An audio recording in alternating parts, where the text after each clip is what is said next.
Climate Action Hub, which is coming from sunny Stockholm, Sweden, and we're here to mark World Environment Day. Yeah.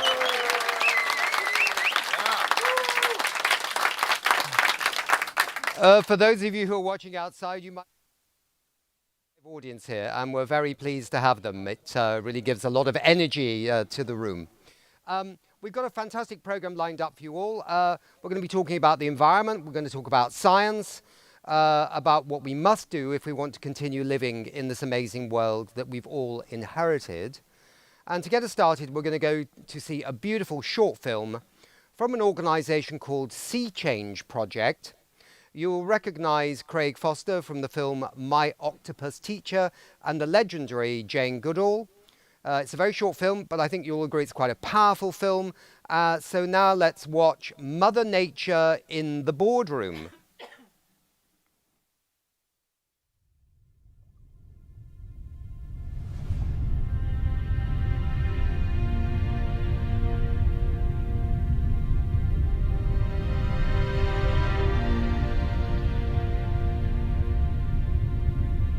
A very unusual non-human person taught me about biodiversity.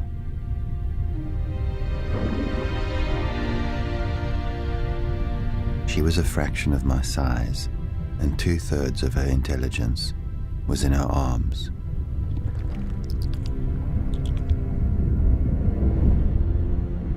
Through her, I got to know over 50 species she hunts.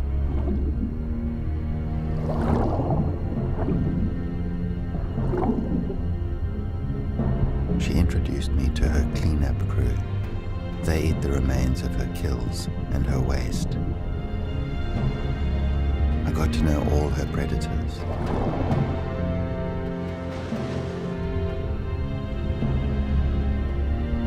She showed me the web of life, the threads through the great African sea forest, through all our blue ocean heart.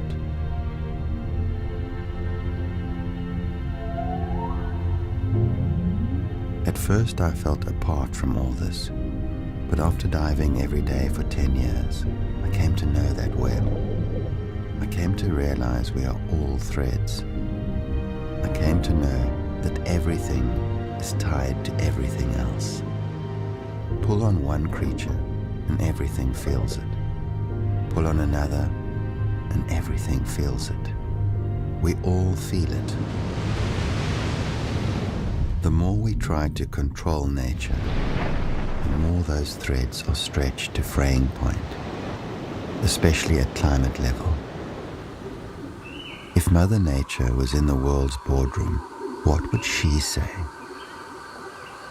Do I have a seat at this table? I am, after all, the biggest shareholder.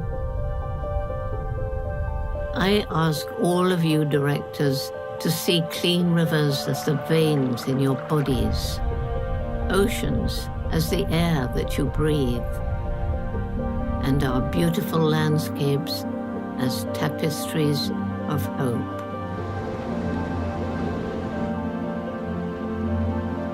How do you propose to have a sustainable economic plan without a real biodiversity plan? Neglecting to invest in me as the provider of your natural capital is dangerous. You cannot keep drawing down on me without getting into debt. A debt that threatens all life.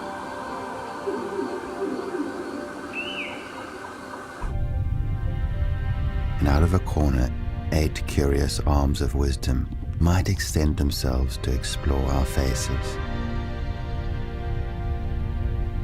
My sea forest teacher would remind us that we are all one family, all kin.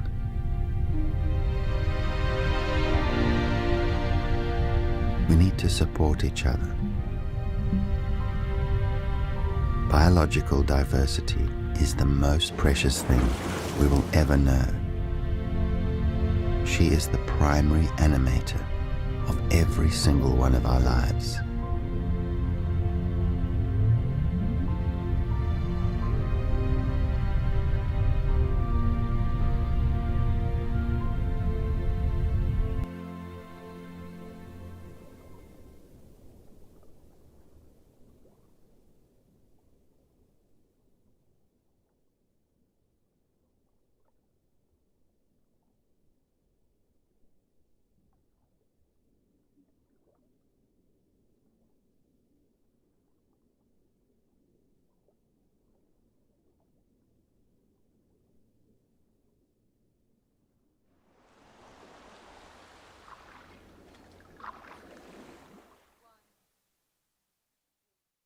Good. So I hope Elon Musk and some of his other tech oligarch friends have watched that show and realized there's more to life than widgets and Facebook.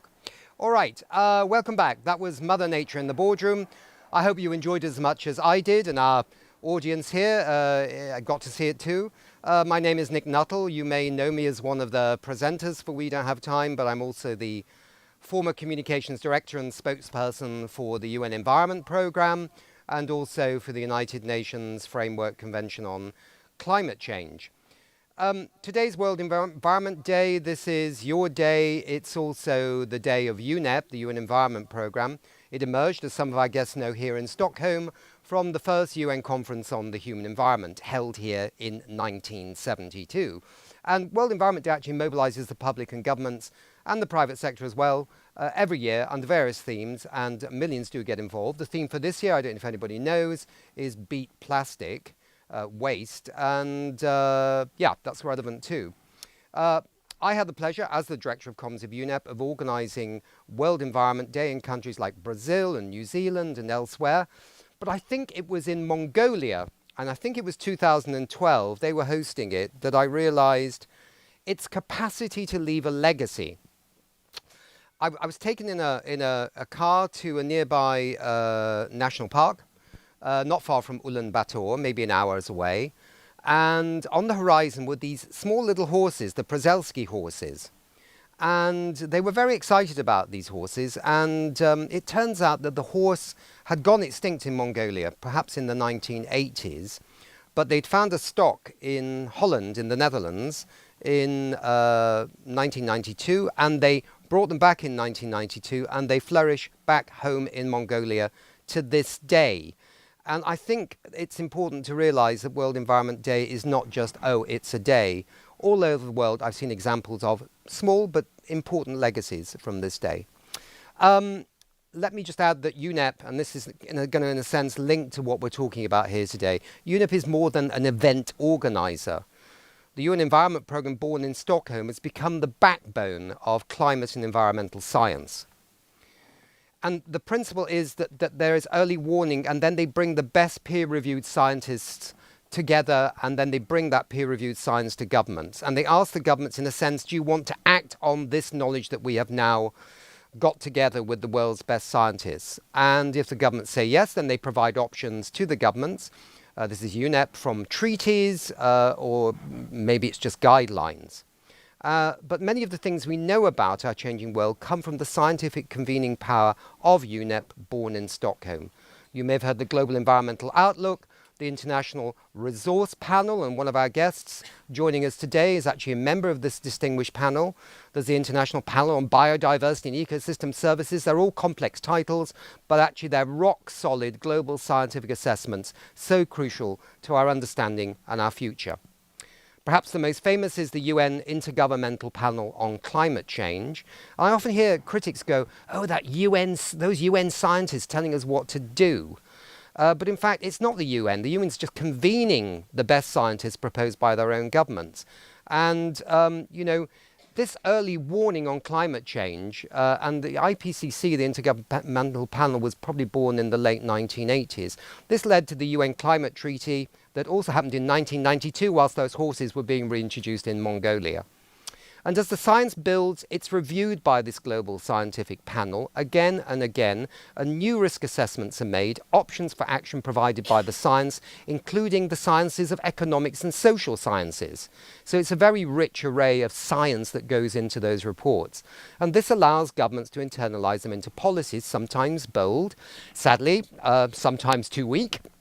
But because of the science and the scientists, at least we know what governments are up to, and we can either applaud or criticize, and maybe that's called democracy.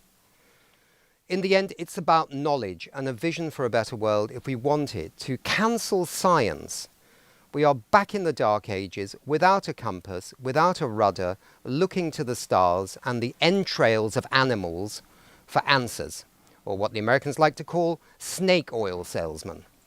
So this is my short bridge to our first guest, who will also talk about science and a spanking new campaign that you can all be part of and you can all join, and we'll be right back, so stay with us.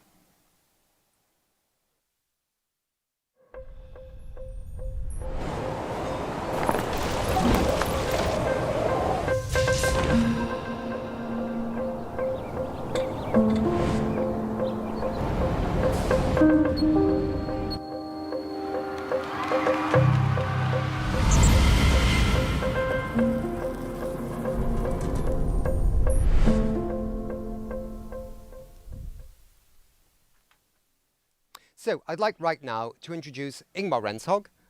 Many of you may know him. He's the CEO and the founder of We Don't Have Time. And you want to talk about a very special campaign that we will be launching soon, that you want to get people involved in. Spanking new, that was... Spanking new is the word. Spanking is a good British phrase. It doesn't really mean that. It means something. It means it's really cool, right? So, okay, I'll leave the That was not in the manuscript. No, that was not in the manuscript. I'm going to talk about science and why we need that to survive in our future. And I have a living example, very spanking new example. This is a small village in Switzerland. It has been there since the 15th century. It's a very beautiful place. And 2 weeks ago, this happened. This, in a matter of seconds and minutes, the whole village were buried by an imploding glacier. But the silver lining with this story was that almost everyone living in that village was saved. 300 people were evacuated because scientists, I know we have one glacier scientist in the audience here, they knew what's coming. So they had warning system so that people's lives were saved. They need to live somewhere else, but their lives was saved. And this is the thing, scientists know what's going to happen. And if we don't listen to them, we are ending up below that dirt. And it's not only scientists that actually are concerned about what's going on. Most people on this planet want stronger action from our leaders. 80% according to a global study. So why are we not acting more on the climate? I will say there is some of those 20%, a small fraction of those 20% that don't want stronger action, that are heavily invested in the fossil fuel economy. And they don't like to change, so they have for a very, very long time pushed the narrative that this is not happening. Climate change is not real, it's fake. That glacier would have collapsed anyway. It has nothing to do with that our world are heating up. They have pushed that for a long time. It worked from the beginning. It doesn't work today. Because you can go outside and you feel the weather is strange and you are getting a glacier in your head. It doesn't work to deny the climate crisis. So they changed tactics and started to say that, yeah, we have a problem, but we have so much time, we can change later. We don't need to start now. We can change when I'm dead. That is not really working now either, because the economics are changing.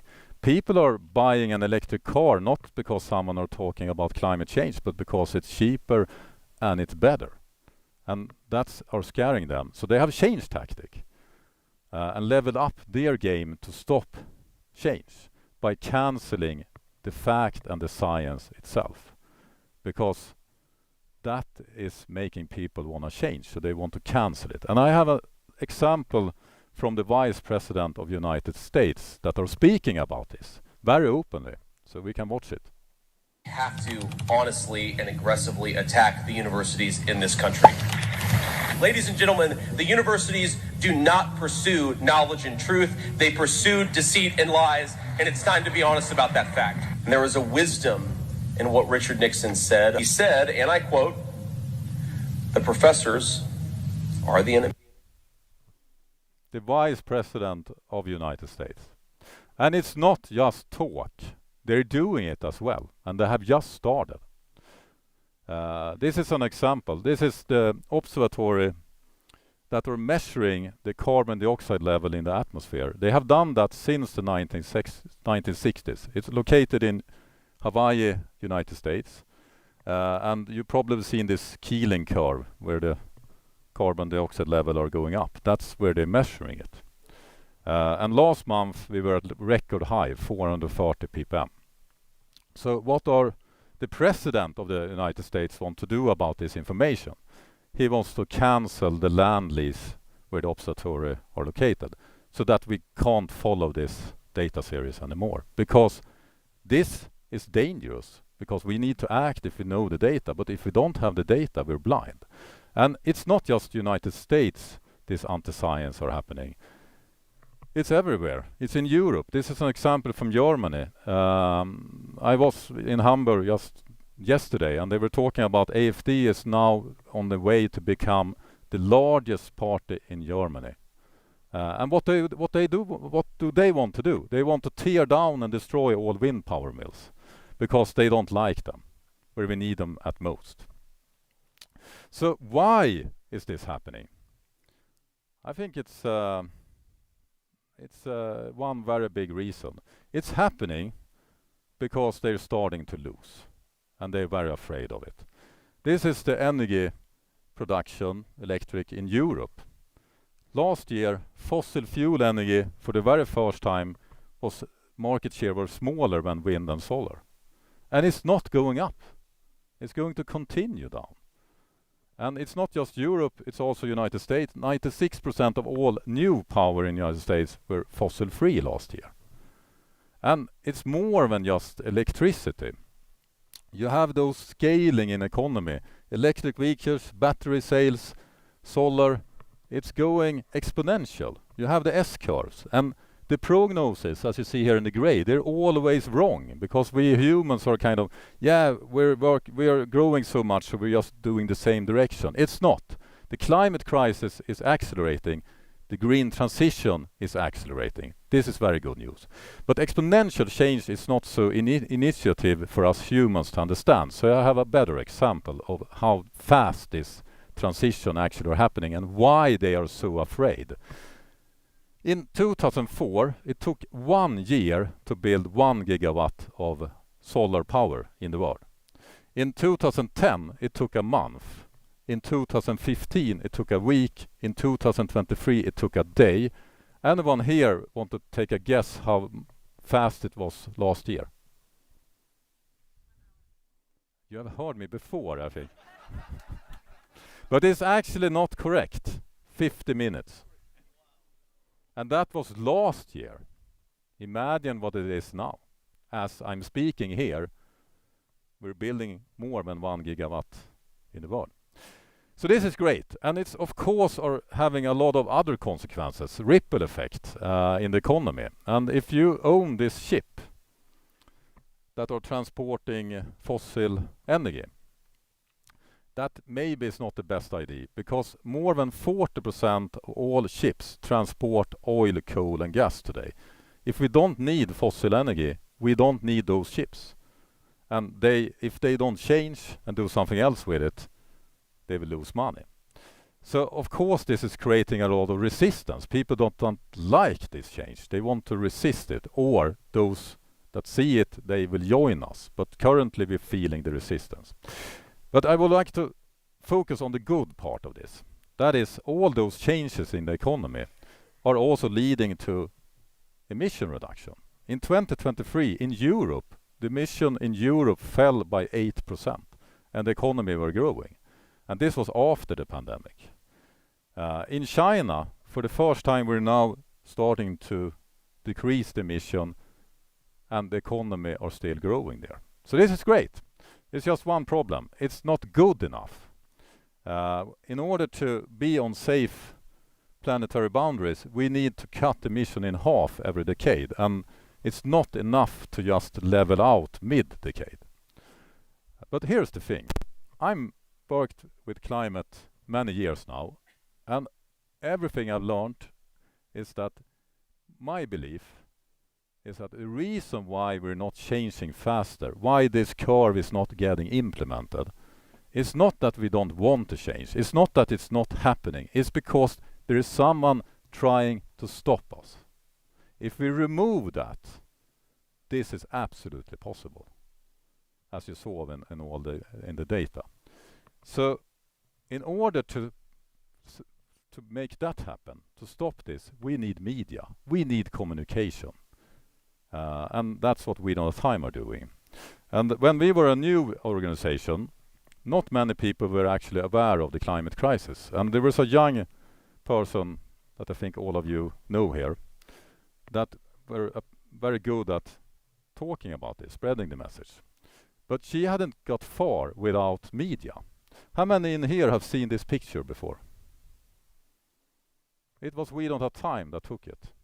It was me and my photographer that took it and made sure that this school strike became a global phenomenon. It was never planned.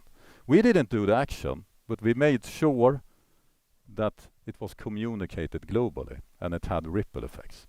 And what we need to do now is to help scientists, because they are often very bad at communicating and they have no money to communicate either. So we want to change that, because currently they are under attack, and if they lose that, we lose. So we need to help them. How are we going to do this?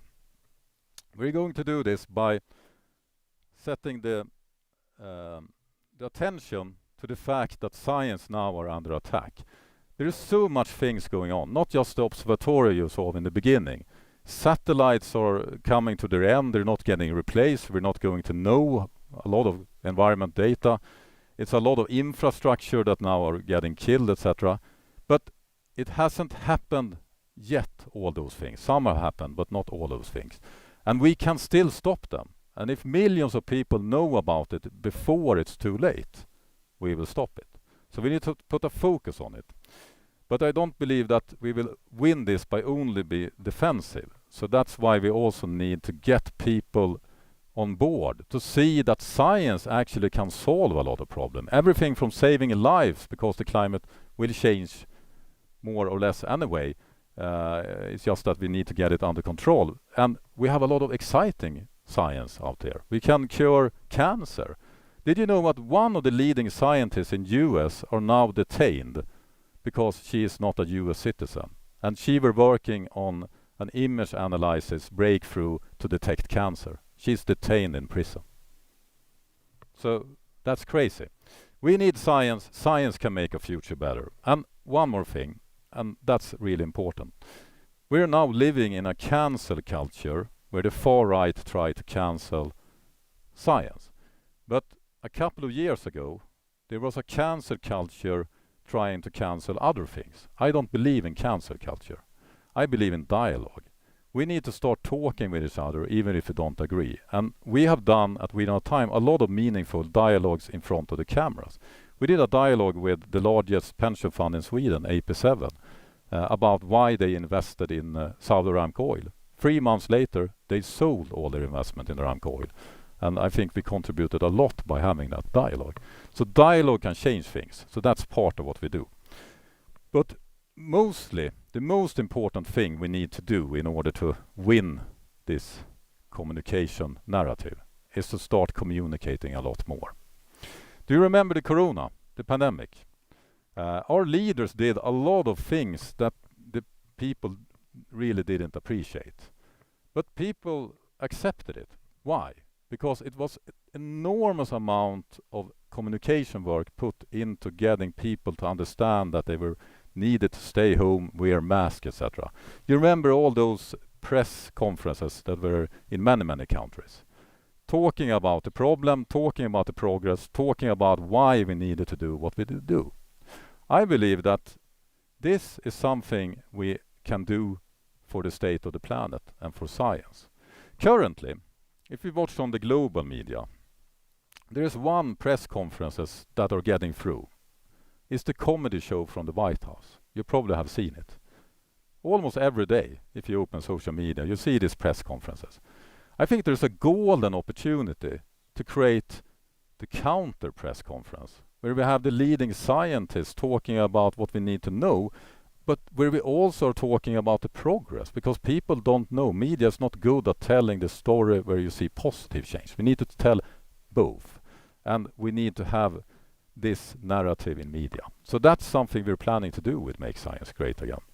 And we're already in talks with Harvard University about this. I met Hamburg University 2 days ago. They really are interested in this idea.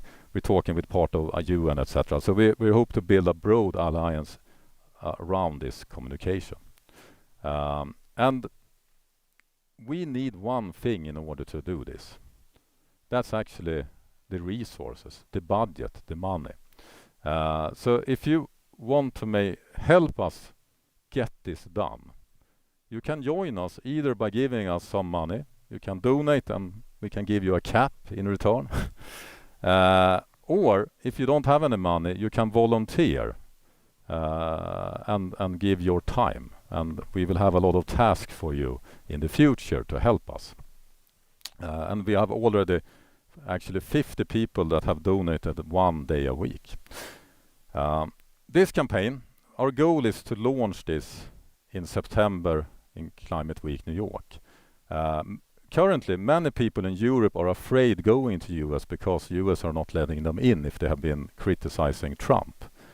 So we're going to open up digital portals where speakers can speak here in this studio and other studios throughout Europe and still be part of the global conversation in New York. And we think that itself will create some attention.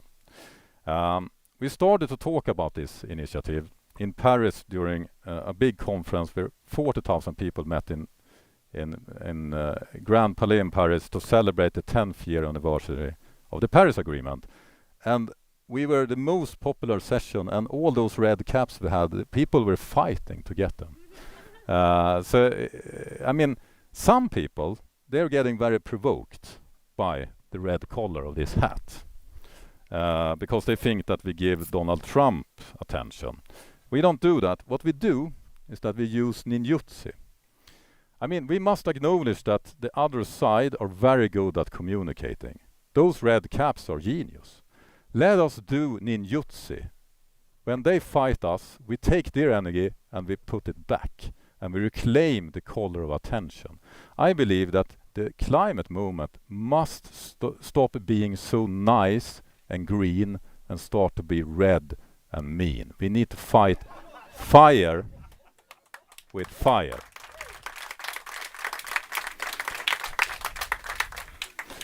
And if you can't afford a cap, you can get a free one to go to our campaign site, and we actually have a digital tool where you can get the cap automatically. And this is something you can help us spread so that we get it viral on internet. We have a lot of people, famous people that like this. This is Nigel Topping that were climate champions of the Glasgow Climate Conference. This is the representative of Al Gore Climate Reality Organization in Europe. And this is Paul Pohlman, that is the previous CEO of Unilever, a very pioneer in sustainability. They all ran after me for the cap.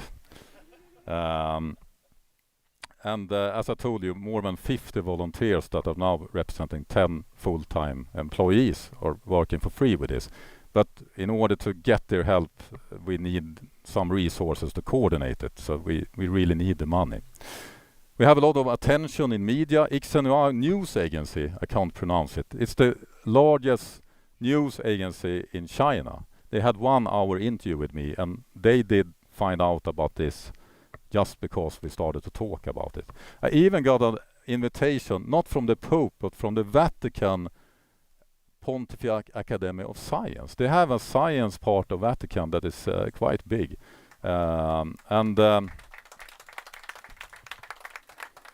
They're very interested in this initiative as well. So I'm going there to speak in August at a big conference that the Academy of Science are hosting. I'm not going to be on this balcony. The conference is actually in Vienna. It's not in the Vatican. I will do my best. We have also been invited to moderate and speak and co-host a very interesting conference during Climate Week London with Mary Robinson. So if you're in London, June 27, reach out to us and we will send you an invitation to this very interesting event. We're also in talk with the Economist Educational Foundation that reached out to us.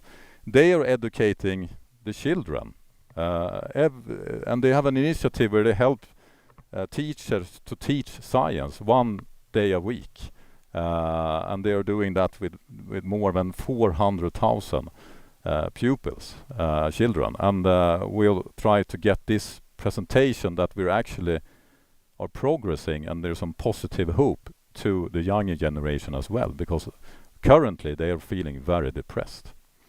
So what we want to achieve is that we want to have the majority here in the middle.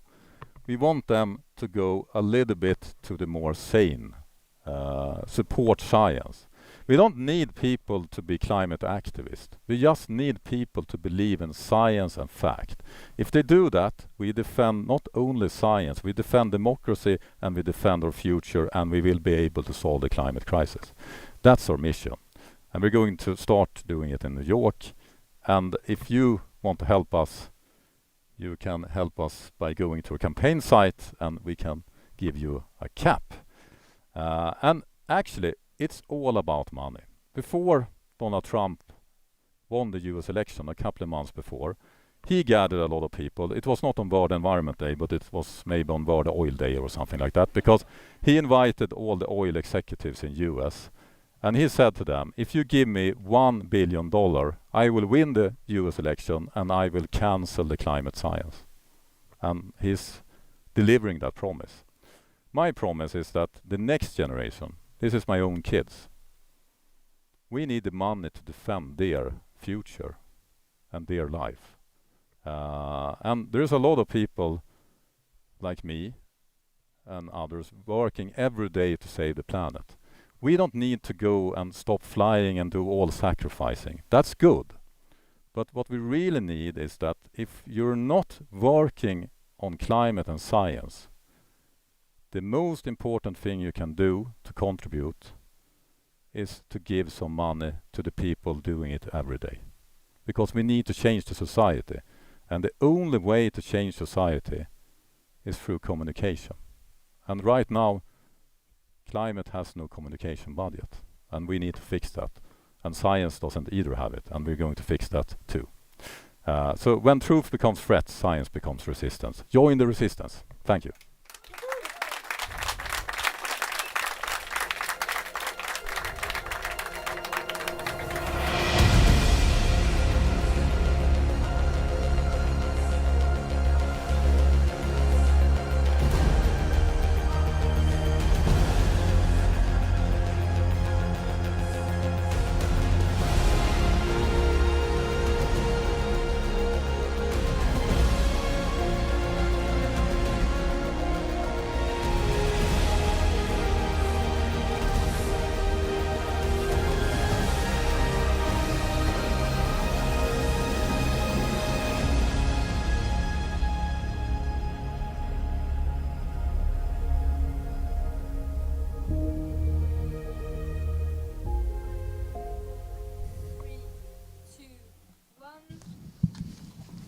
Good. Ingmar, good job. Thanks very much for presenting this campaign, which will be launched in September. Yeah, very good indeed. I only pick up on one thing that was shocked me a little bit, was that normally Donald Trump makes promises and actually doesn't deliver them. But unfortunately on this one he is delivering. Yeah, so maybe we can divert him onto something else he's promised and get him to focus on that instead. Good. So we're now going to have a panel, and we're very delighted to have some wonderful guests with us here. We've got, again on stage, Ingmar Rentzhog. I'm sort of going randomly on the way it's written. It's not pro-men, it's that women do come into this. So it's Ingmar Rentzhog. Anders Wickman, the author and honorary president of the Club of Rome, and many, many other things. I mean, he's not an invisible person in this country at all. We've also got with us Jeanette Eggers, Program Director of the Swedish University of Agricultural Sciences. And we've got Cecilia Tull. Do I pronounce it that way? Yes. Not tall, but no. Tull. Fortunately not. Yeah, good, because you'd be tall and I'd be short, right? So, and then, who's Program Director, Resource at RISE. What is that? RISE is? It's the Swedish Research Institute of Sweden. The Swedish Research Institute, yeah. Institute. Independent Institute, great. And then we've got Per Ribbing, who's founder and global ambassador, founder of Perpetuum Energy. And then this really tricky word, which I have to say, I'm going to try, it's in Swedish, MILJÖL. We have it in English too. Yeah, but it doesn't sound as good as it does in Swedish, does it? I mean, MILJÖL? Okay, fine. Just say it. Environment ale. Jolly good. All right. Well, that's clear now to everybody around the world watching. you can see that we're also going to have a little party after this, so it's not all serious. Let me just say one thing. It was very interesting in Paris when we had these. We had also a panel like this, and it was very interesting for me, I think, personally, from viewers, to understand that what goes on in America doesn't stay in America, right? When you cancel science in the States, that science is actually global science, right? That science is science that our governments and our researchers have contributed to, often in many cases. They can't just get the databases in the United States and turn them off, right? Because they're our databases too. And then there was a chap from the French Academy of Sciences who's very, very worried that the cancelling of the US aid budget, the knock-on effect there is all those monitoring stations in developing countries that are looking for the next pandemic, right? They're not functioning anymore. So our ability of early warning of the next, big crisis in terms of global health, is now very vulnerable. Yeah, and we had Bertrand Piccard of Solar Impulse, who flew around the world in that solar plane, who was saying that you turn off science, or you cancel science, or you reduce science, you reduce the number of innovations happening in the world, new technologies and other things. They all start off with science, right? Wind turbines started off with science, so did solar panels. Then, some of these inventions that we need for the future, we won't have. And I think that's a very important point. Let's go straight into this then. Anders, I'm going to start with you because I don't know why, but I am... I'm so old. Well, no, I mean, yeah, you're a little bit older than me, but that's not much, is it? Us old boys here.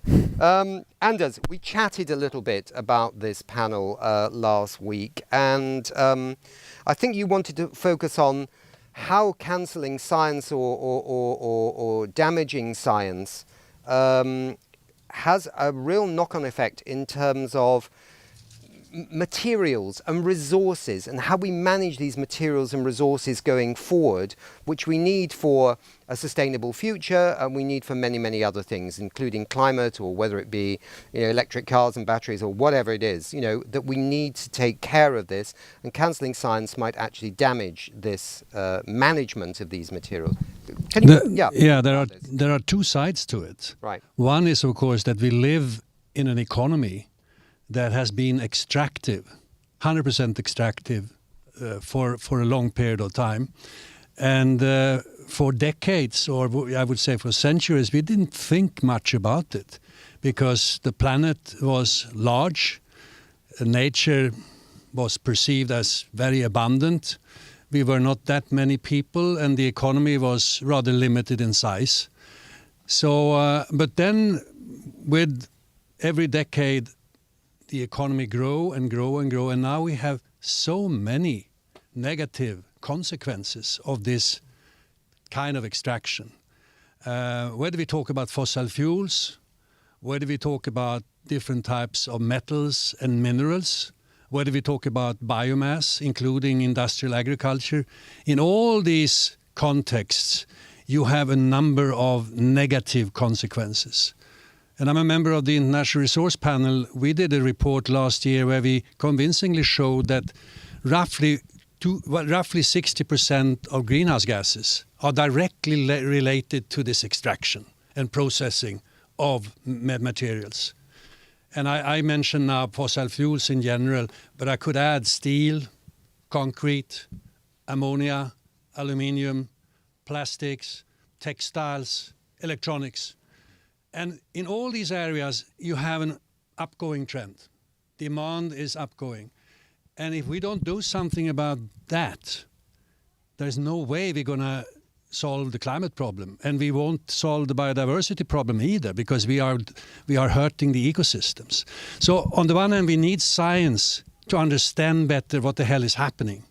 And then on the other side, we are in the phase of an energy transition. We need to leave the fossil fuels behind, and we need to move into a renewable energy system. And that will require a lot of metals that we have not extracted yet, most of them.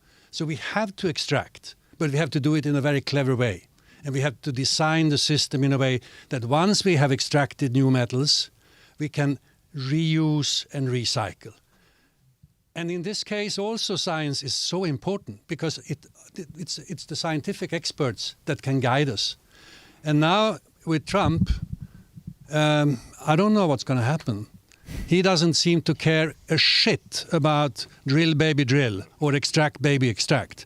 He seems to think that the only thing that matters for an economy to grow and to be big and rich is more extraction. And that's very scary. Very scary. So, yeah. Are you hearing at all from colleagues on the other side of the pond, as we always say in Britain, in other words, the United States of America, or other colleagues internationally about real concern that this science that is continuing to build and showing the way of how we might be able to manage these scarce resources could be damaged in some way by this cancel science culture? It's partly one phrase, not just in the US, but in other parts of the world where some populist politicians seem to think, no, let's just carry on the way we did in the past. Let's ignore the science. Let's make us blind. Trump has, of course, a following outside the US, unfortunately. So that's, of course, one aspect of it. The other is that whenever the US has been part of a research project somewhere in the world, and all of a sudden 25 or 50% of the funding disappears, who is going to compensate for that? Yeah. So I've already heard so many examples of important research projects that have been more or less discontinued or at least halted. And in some areas where, for instance, NOAA was very influential, or was a lead scientific institution, we run the risk of losing competences that it will take a long time to build again. So yeah, I'm afraid of that. Okay. And the International Resource Panel, we don't know much about our future because we are linked to UNEP, and Trump wants to leave the UN. I think he's not only leaving the World Health Organization and the Paris Protocol or Convention.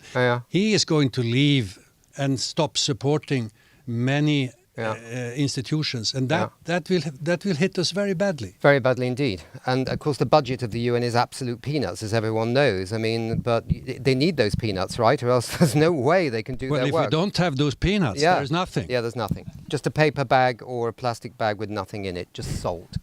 I just want to add, well, it's an analogy anyway. I just want to add that we've also got Sandrine Dixon de Cleve, who is the Global Ambassador for the Club of Rome and Executive Chair of something called Earth for All, and she will also come on through the magic of Zoom to join us here. Behind you. Oh my God, through the magic of Zoom. I'm blocking you out, Sandrine. You don't know that because you can't tell, but my back's right in your nose at the moment. Okay, sorry.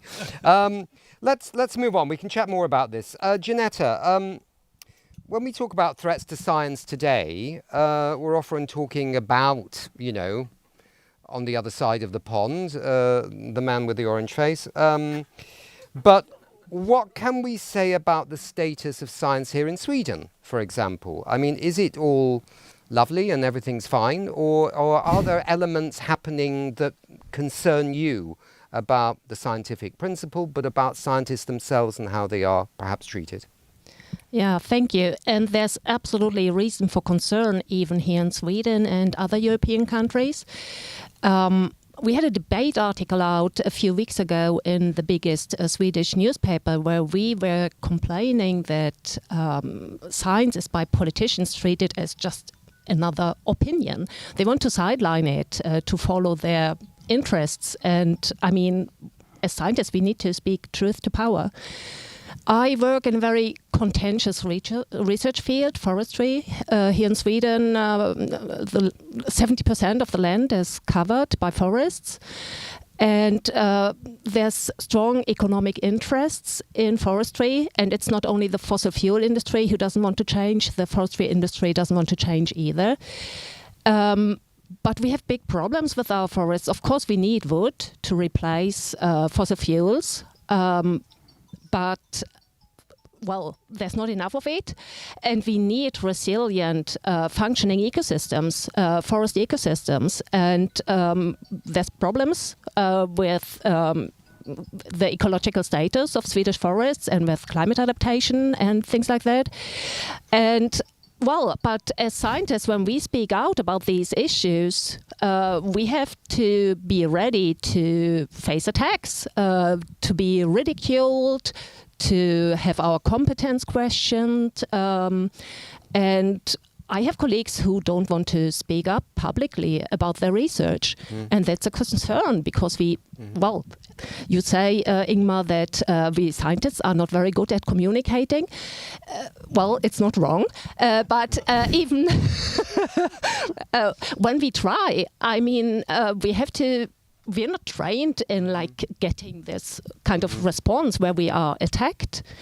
And we're not comfortable with that. And there's no support structures at our universities because this is something that people don't know how to deal with. And I think that's a real problem. Let me ask you a question, just come back on that, because, I mean, of course, politicians and political people have always played with science, right? I mean, I used to be a journalist on the Times newspaper, and you always had the EU setting the new fishing targets, right? I mean, the scientists would evaluate how many fish can we take out of the North Sea or something like that. And the scientists would have these numbers and say that's a sustainable amount. And then the politicians go, oh, damn, all those fishermen, they're in rather sensitive areas for the political voting. Maybe we'll just up it a bit. Which meant that they were always being overfished, the fish stocks, right? Because it was never in line with the science. It was always a bit too much, right? So, but the question is that getting a little bit worse from your perspective? This I think it kind is. of rejection of the opinion sort of thing. Yeah, I think it is. Now science is kind of treated as just another opinion. At least previously politicians tried to say that they are following the science. Now they're just not caring so much anymore about it. Right. Sorry. Yeah. I don't think we can generalize and blame all politicians. That's the problem. We have a tendency to say industry is wrong, politics is wrong. There are politicians who try, and we have to recognize that. Right. Absolutely. Yeah. Good. All right. Now that's settled. Adding that. Yes. Okay, let's just go, because we'll come back. There's more conversation to be had after this, so don't give all your best lines away in the beginning. I mean, we'll come back. Cecilia, you work with businesses that are trying to become sustainable. How does science shape that work? And are businesses at this moment, in a sense, thinking, oh God, the science is under attack, and maybe they go into their little rabbit holes and they just want to stay down there and hide until they maybe think things get better? I mean, are businesses, are they shaping their perspectives of what they want to do right now in an atmosphere of maybe climate change is under attack, the science is under attack, maybe, you know what I'm trying to say? I'm saying it so badly that I'm going to actually hand that over to you. But here in Europe or in the USA, it doesn't matter. What's your sense of all this? Thank you. A small question, I must say. Yeah. Well, I mean, we work about 50% with businesses within RISE. It's a research institute. We are the third largest in Europe, and we also promote, of course, science with the facts that we have. But still, I mean, as a business, they listen to science. When we do, for instance, circularity economy outlook, we ask businesses, what's the plan for the future? And they say, well, we're going circular. We think that our competition is going circular in maybe 5 years.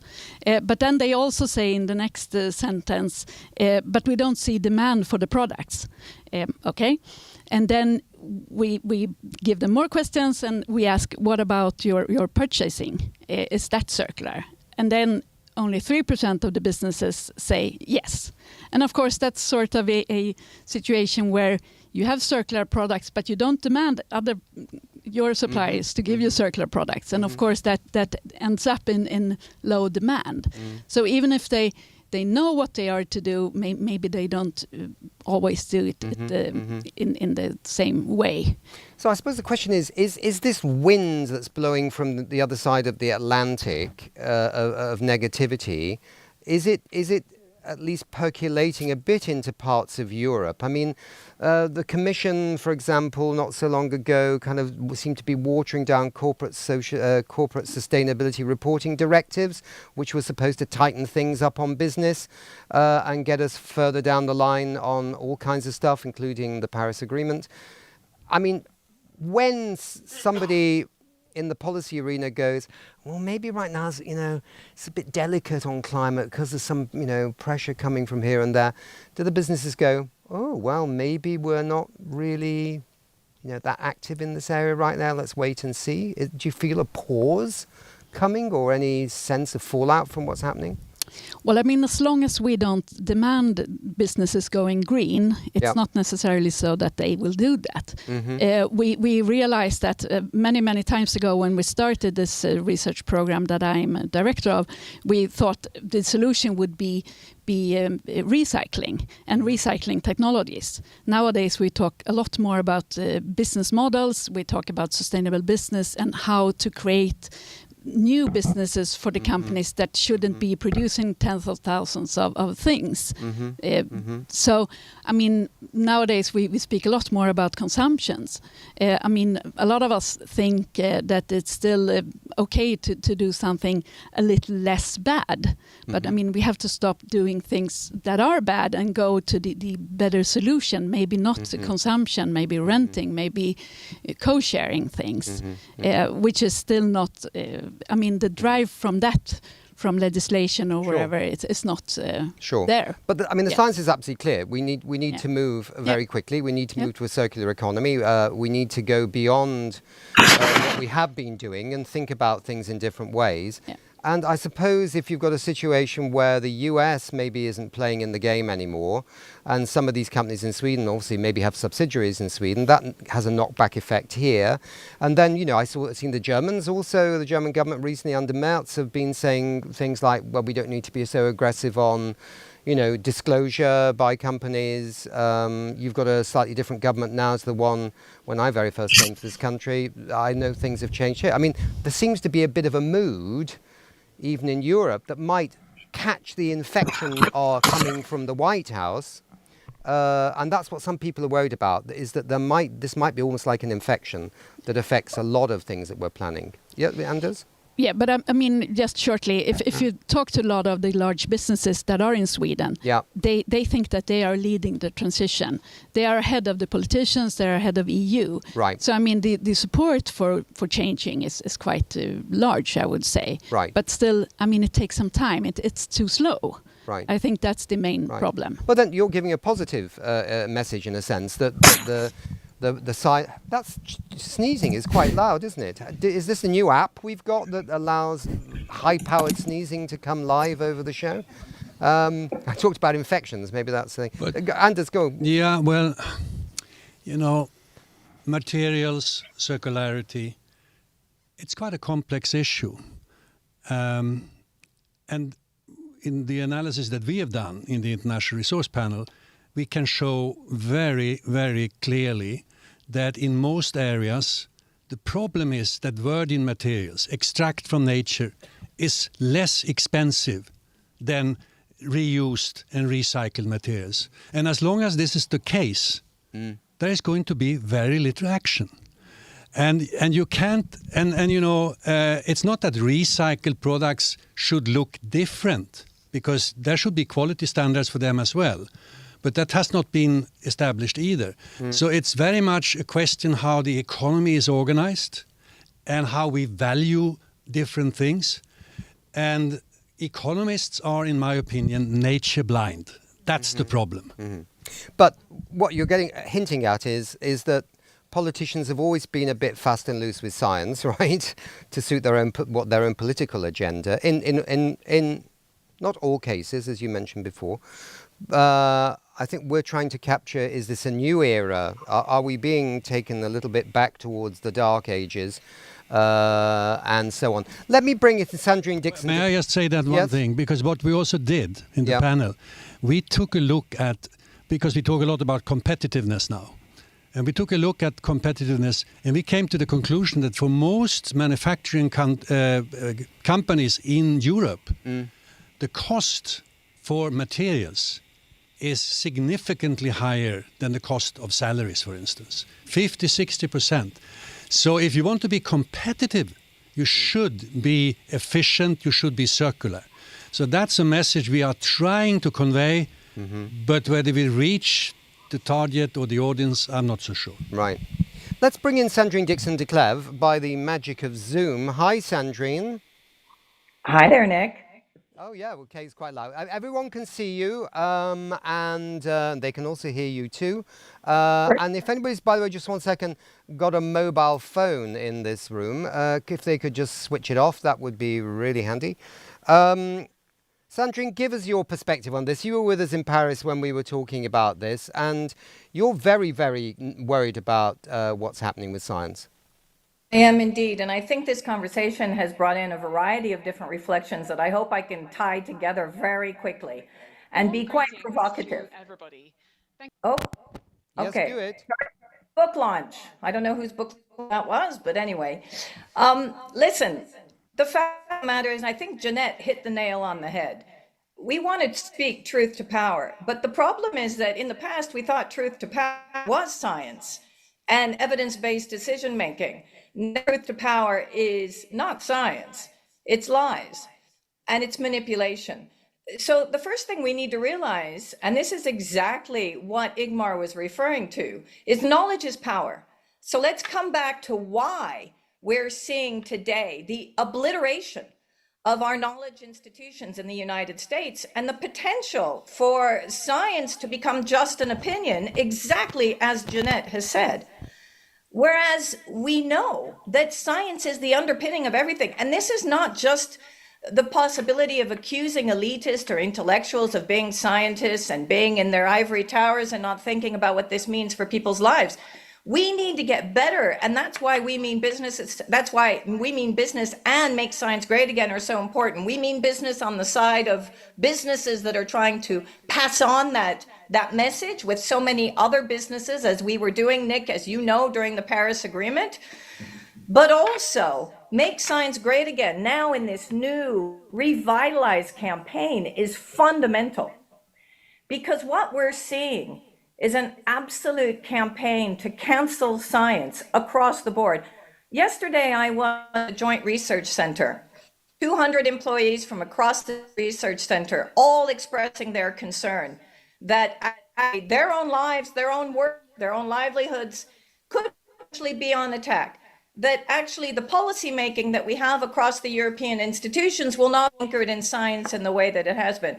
My own ethos as an environmental scientist is canceled because environment is no longer important and science is no longer important. Now, where's the solution?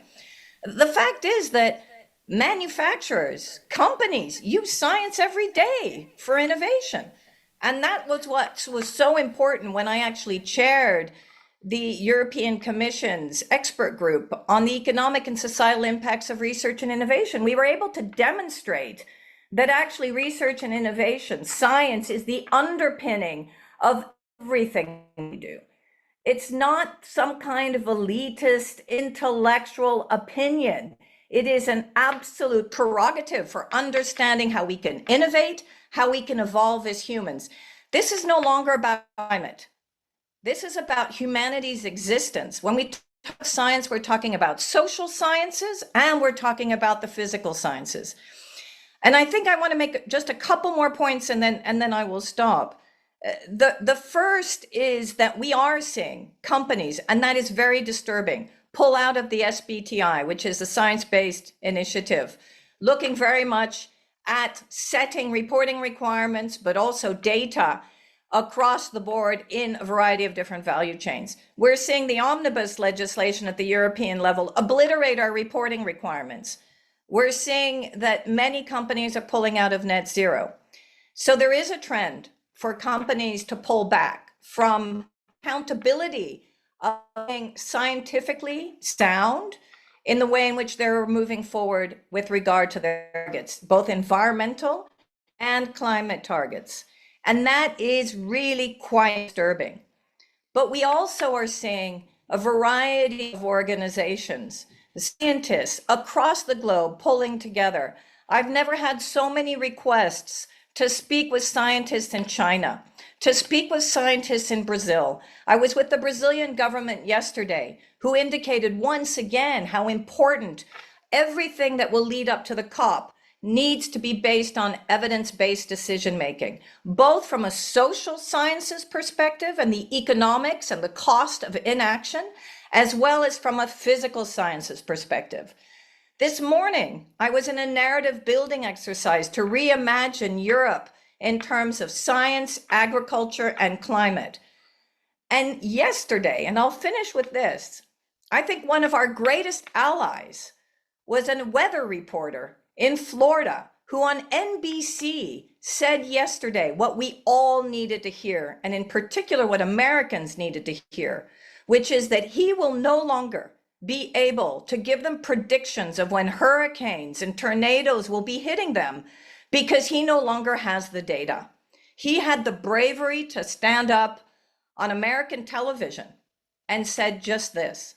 So we need to find those allies. And I think we are increasingly worried, but we're also increasingly united. And we need to get better at making sure that we translate the importance of science in terms of what it means for people's lives and livelihoods.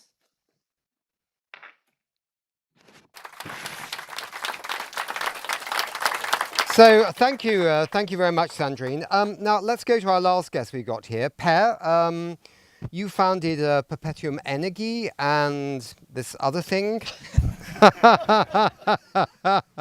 MILJÖL. Anyway, I'm not going to go there. Let's say it again. You say it again. I can say it not again. Tell us what they are and what has science got to do with them. Well, I started MILJÖL in Swedish, but actually there is an English word. Yes, environment ale. Yeah. Ale, you know. I love it. I love ale. So it's environment and beer. So it's like a social thing. It's very social. The motto that we have for MILJÖL is det måste vara roligt att rädda planeten, annars går det nog inte. Some smart guy said it has to be fun to save the planet, otherwise it probably won't work. I believe that to be very true. But science has everything got to do with it, because without science we will go back to the Dark Ages. You've been talking about Dark Ages. We call it the medieval times more. But really, we've tried that. Ask Galileo Galilei. He was threatened to death because he was explaining that Earth is not in the center of our universe. It's our sun, Helios. What? Nobody told me that. So we tried. We have tried canceling science. And it's not a good place to be. The medieval ages were the Dark Ages. And now what we're seeing now is fascism on the rise. When J.D. Vance speaks in English, if you change his words into German, you have Goebbels speaking. Those were the exact same words as was used in the Nazi Germany in the Third Reich. So what's on the rise is anti-science, because fascism is anti-science. So it's a democracy problem. We need to stand up for the democratic parties, because then we will get our science back. And you're concerned as well because you mentioned to me earlier that you have this passion that oil exploration and the oil industry is also quite closely linked with conflict. Yes. And that if we rein back on, progressing with renewable energy and things like that, that actually not only do we damage our climate, but we could endanger people's security. After this, I hope everyone will sing. I've written a new lyrics to... Looking at Anders very closely on this when he heard that you have to sing, but anyway. He will, definitely. You all know ABBA, so they have great songs. But one day it hit me deep down in my core. I found out that oil was a reason for war.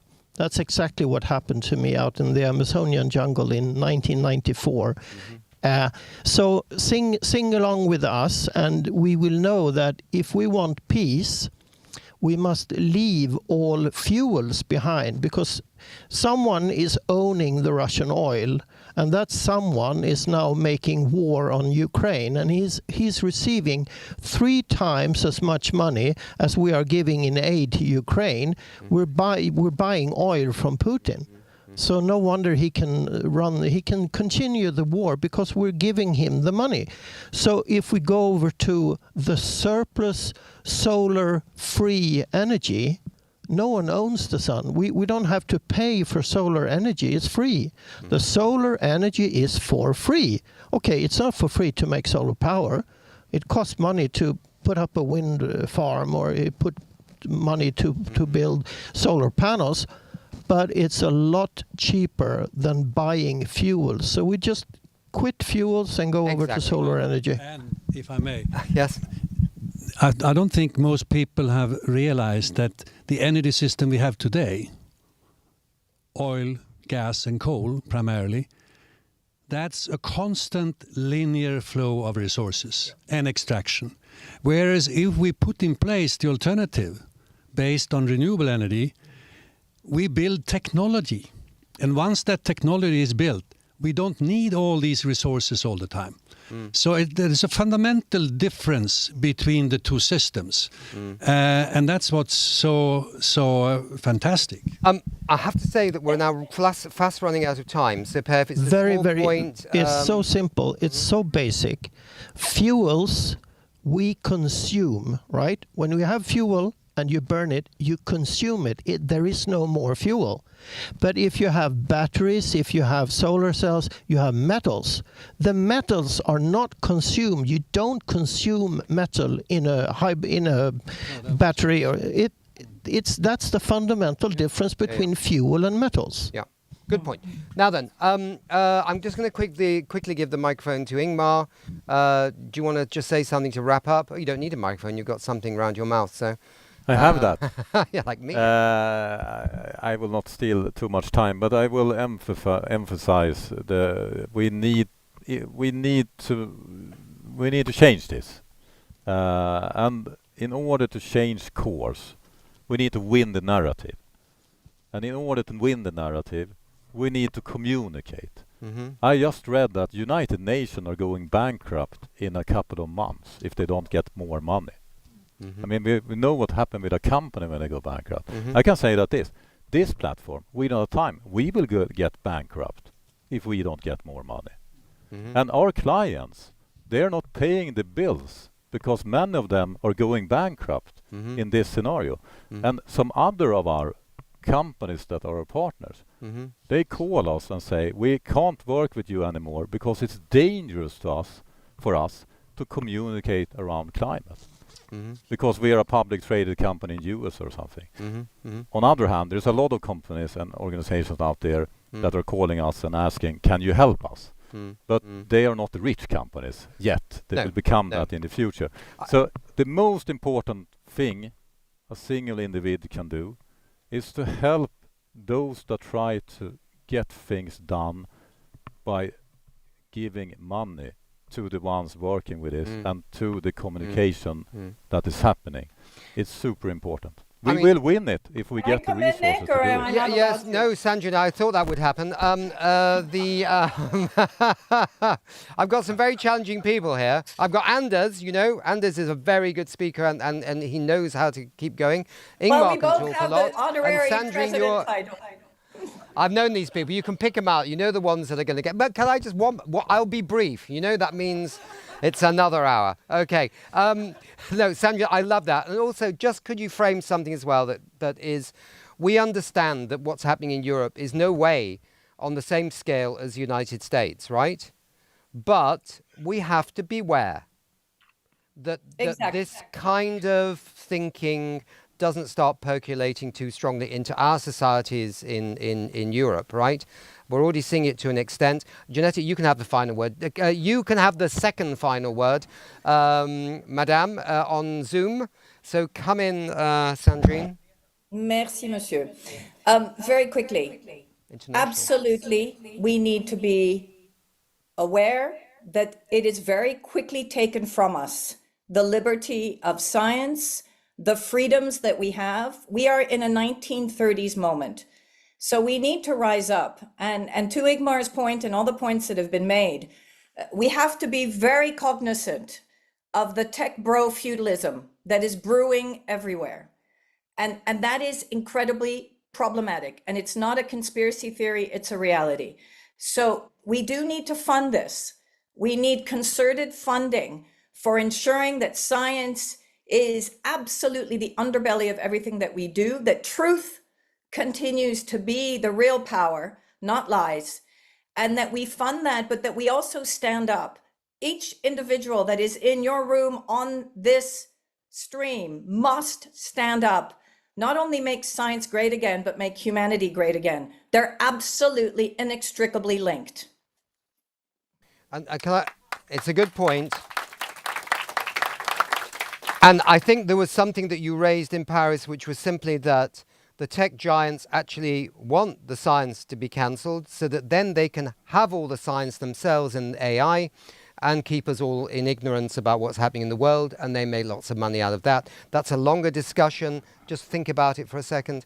But maybe we can go further on that next time we have you on the show, Sandrine, because I think that's a really another avenue of discussion. AI, yes. Knowledge, science, who's got it, who's got the power, blah, blah, blah.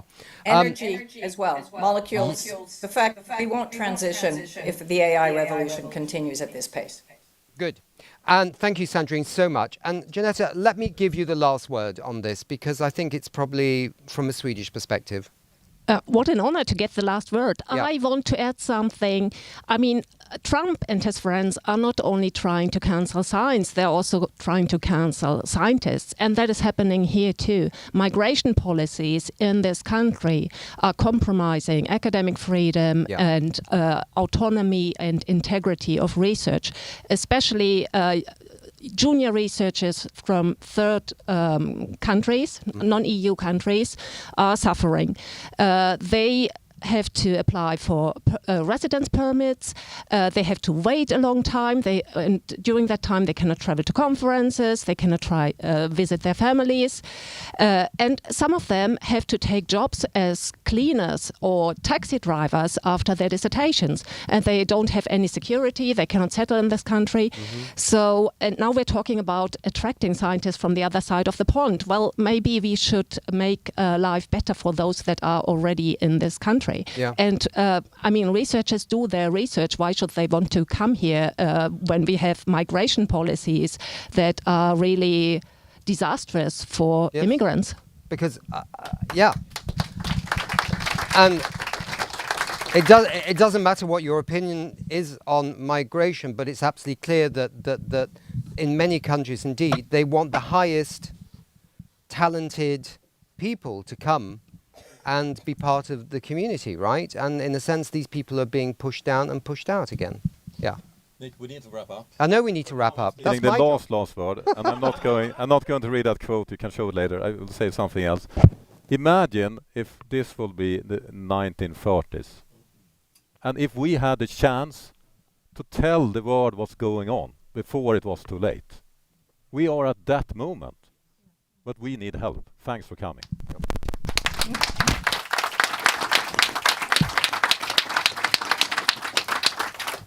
Right, I think it's time for a bumper. Could somebody, or maybe I'm wrong on that. I have momentum bumper. There is a bumper.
A broadcast from our studios here in Stockholm of We Don't Have Time and MILJÖL.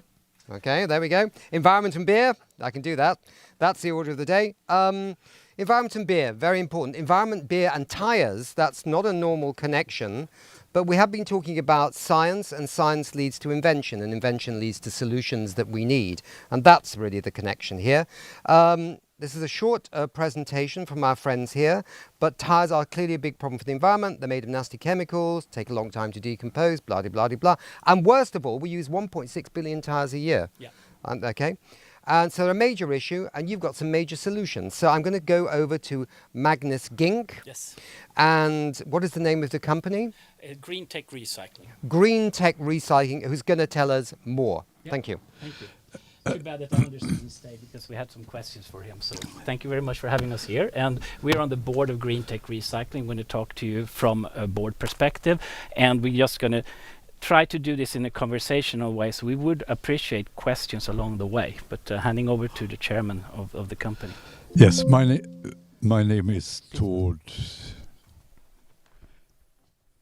We'll see. No. Okay. Am I heard? Okay, Yeah. I'm sorry. Yeah. I'm trying to say that my name is Tord Sedlund, and I happen to be the chairman of this company. And we are just that lovely company that everybody has been talking about this hour before. We are a company, we take care of things. In this case, things are end-of-life tires. From that, it's heated up. That produces a gas that is used to create the heat, so we don't use electricity for that. Then in the reactor, when the temperature goes down, it produces oil, and oil then from these end-of-life tires, that is just better than the oil that comes from South Arabia. So actually it is possible to recycle and reuse things, just as the panel here was talking about. Finally, we produce and return carbon black, and that is also used in a way better than from the start. So if I can start with this, describing this fantastic company. Mm-hmm. Thank you. Thank you. So there are approximately 100,000 tons of tires produced in Sweden every year. Anyone can guess? Can anyone guess what's made out of these tires? There's a hint here behind me. A majority is burnt, and if they all would be burnt, they would produce about 350,000 tons of carbon dioxide emissions every year. To put that in perspective, that's the same amount of carbon dioxide as the whole domestic air travel industry in Sweden emits in 1 year. So we're talking about substantial amounts. And for no reason this is done, because you could actually recycle this. And the problem has been that there's not been a technology around that could recycle these tires. But this has now changed.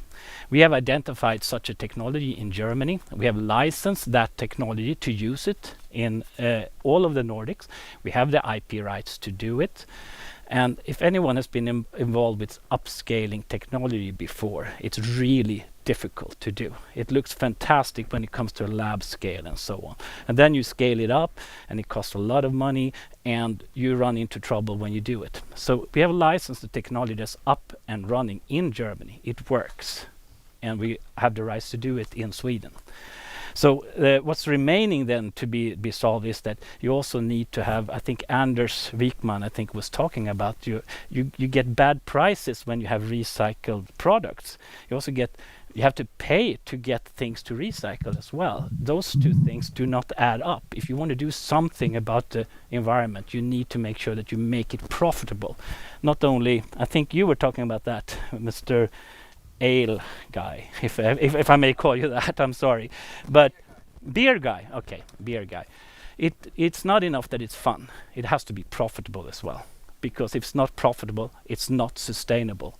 And I think we had a panel here that was very, very distinguished, and everybody agreed, and that's very typical for a Swedish panel. Everybody always agrees, you know. But what could we do different, and what are people not saying? Maybe there's something to be said about research being applied to something that really could contribute and could be very visible in terms of numbers.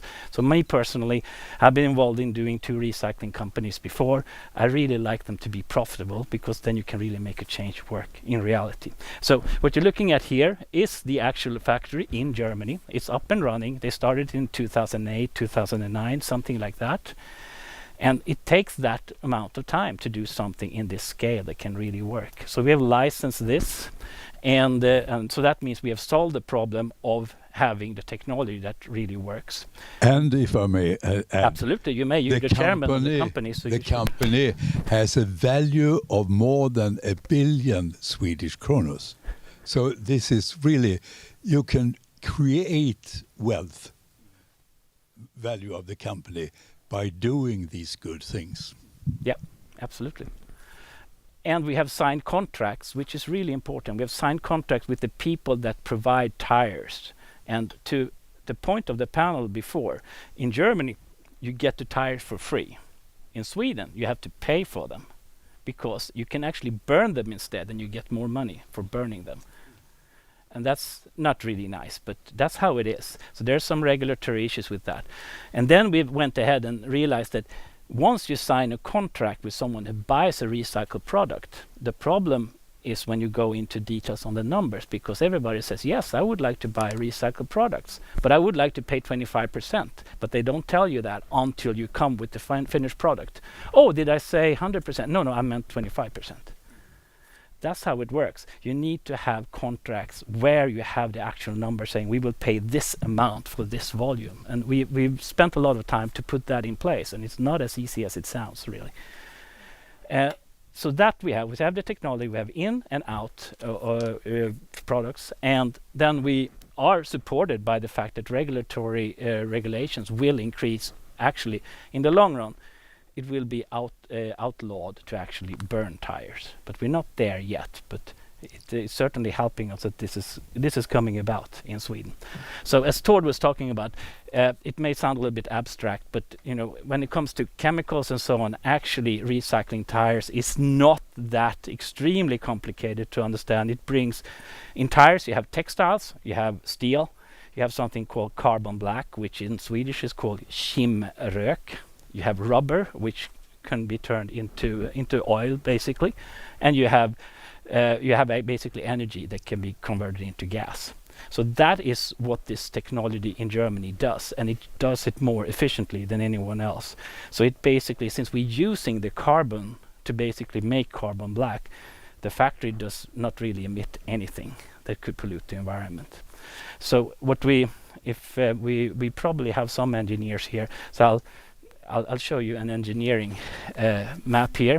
Any questions? We can take them later, but I'll just briefly say what you need to do. You need to chop off the tires in small pieces, and then you need to have a certain type of distillation tower.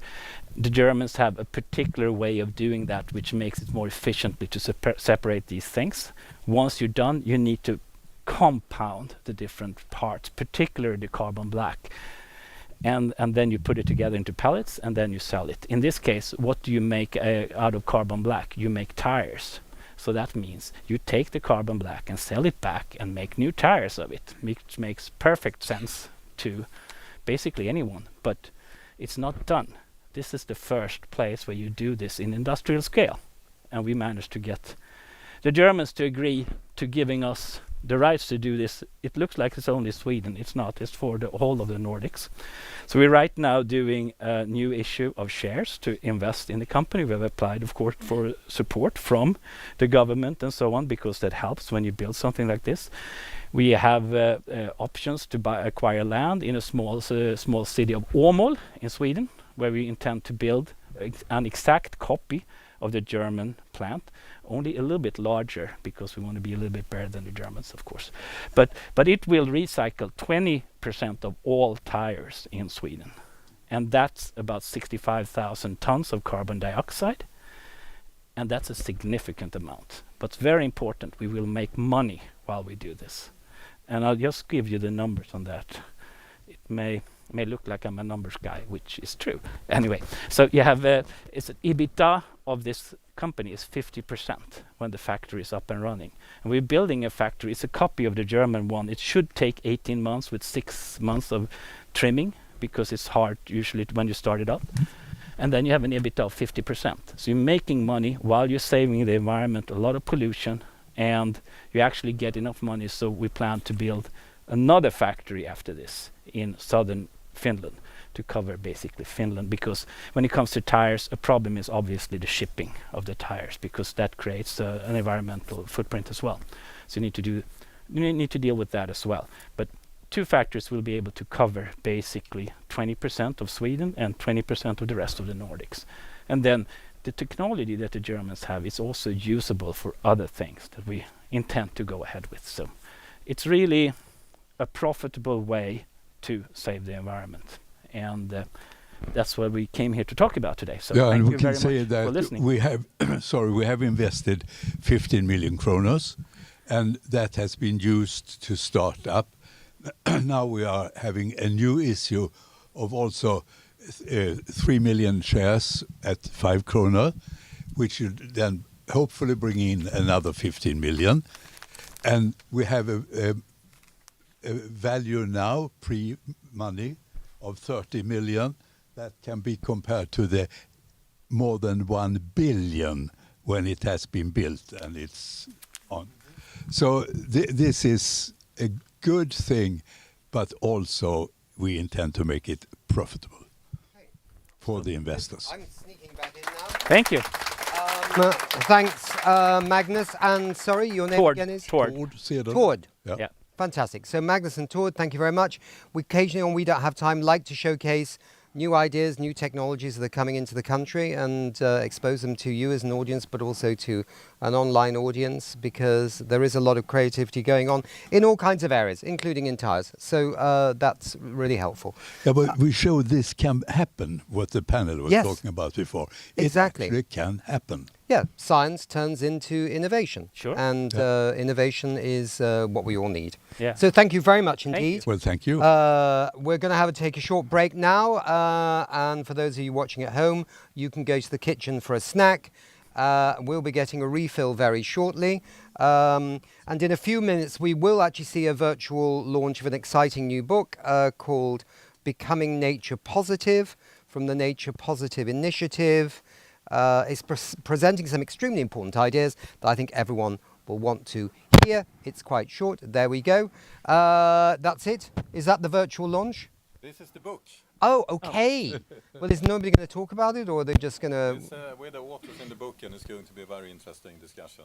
And oh, we're going to do that straight afterwards. Okay, fine. So let's have a bumper. We say bye-bye to Magnus and Tord. Thank you very much indeed. Thank you all. Thank you.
Warm greetings to everybody.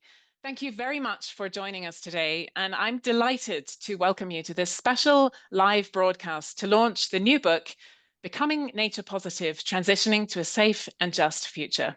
A first of its kind, multi-author, extremely timely book on all things nature positive that is officially launched today. My name's Gemma Parks, and I have the pleasure of moderating today's conversation. I'm Head of Communications at the Nature Positive Initiative, a coalition of 27 of the world's largest conservation organizations, academic institutes, standard setters, business and finance groups, and more.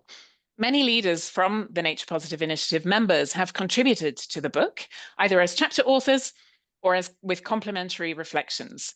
And together they sketch out a landscape scan of the role that science, society, business, finance, government, multilateral organizations, NGOs, and citizens can play in making the nature positive transition happen. In this special book launch broadcast, I'm going to give the floor as swiftly as possible to the brilliant authors who are joining us today, who I'll introduce in just a moment, followed by questions from all of you joining online. And so as we go through today's agenda, please feel free anytime to ask a question by posting it in the Q&A function. We will get to addressing as many of these live as we can after hearing briefly from each author. And the authors will also type answers directly in real time where possible. So we're joined today by the 6 main authors of the book, and I'll introduce them individually in just a moment. But with us online, we're delighted to have Marco Lambertini, Dorothy Maseke, Carlos Manuel Rodriguez, Joseph W. Bull, Eva Zabé, and Harvey Locke. Note also that today's special book launch broadcast is being restreamed on World Environment Day by We Don't Have Time to their extensive global community of professionals, influencers, and changemakers. I'm going to turn to you first, Marco, if I may. So Marco Lambertini is convener of the Nature Positive Initiative, former Director General of WWF International and former CEO of BirdLife International. And as commissioning editor of Becoming Nature Positive, Transitioning to a Safe and Just Future, Marco also wrote the opening section of the book, all about the genesis of Nature Positive and more. So Marco, you wrote the first part of Becoming Nature Positive, where you introduced the different dimensions of the nature positive ambition. Can you give us a brief introduction to the book, please, and perhaps share a glimpse into what you set out to cover in your chapters? Thank you, Gemma. Thank you, everybody. Lovely to be here with all the wonderful co-authors of the book, and thank you for joining from wherever you are.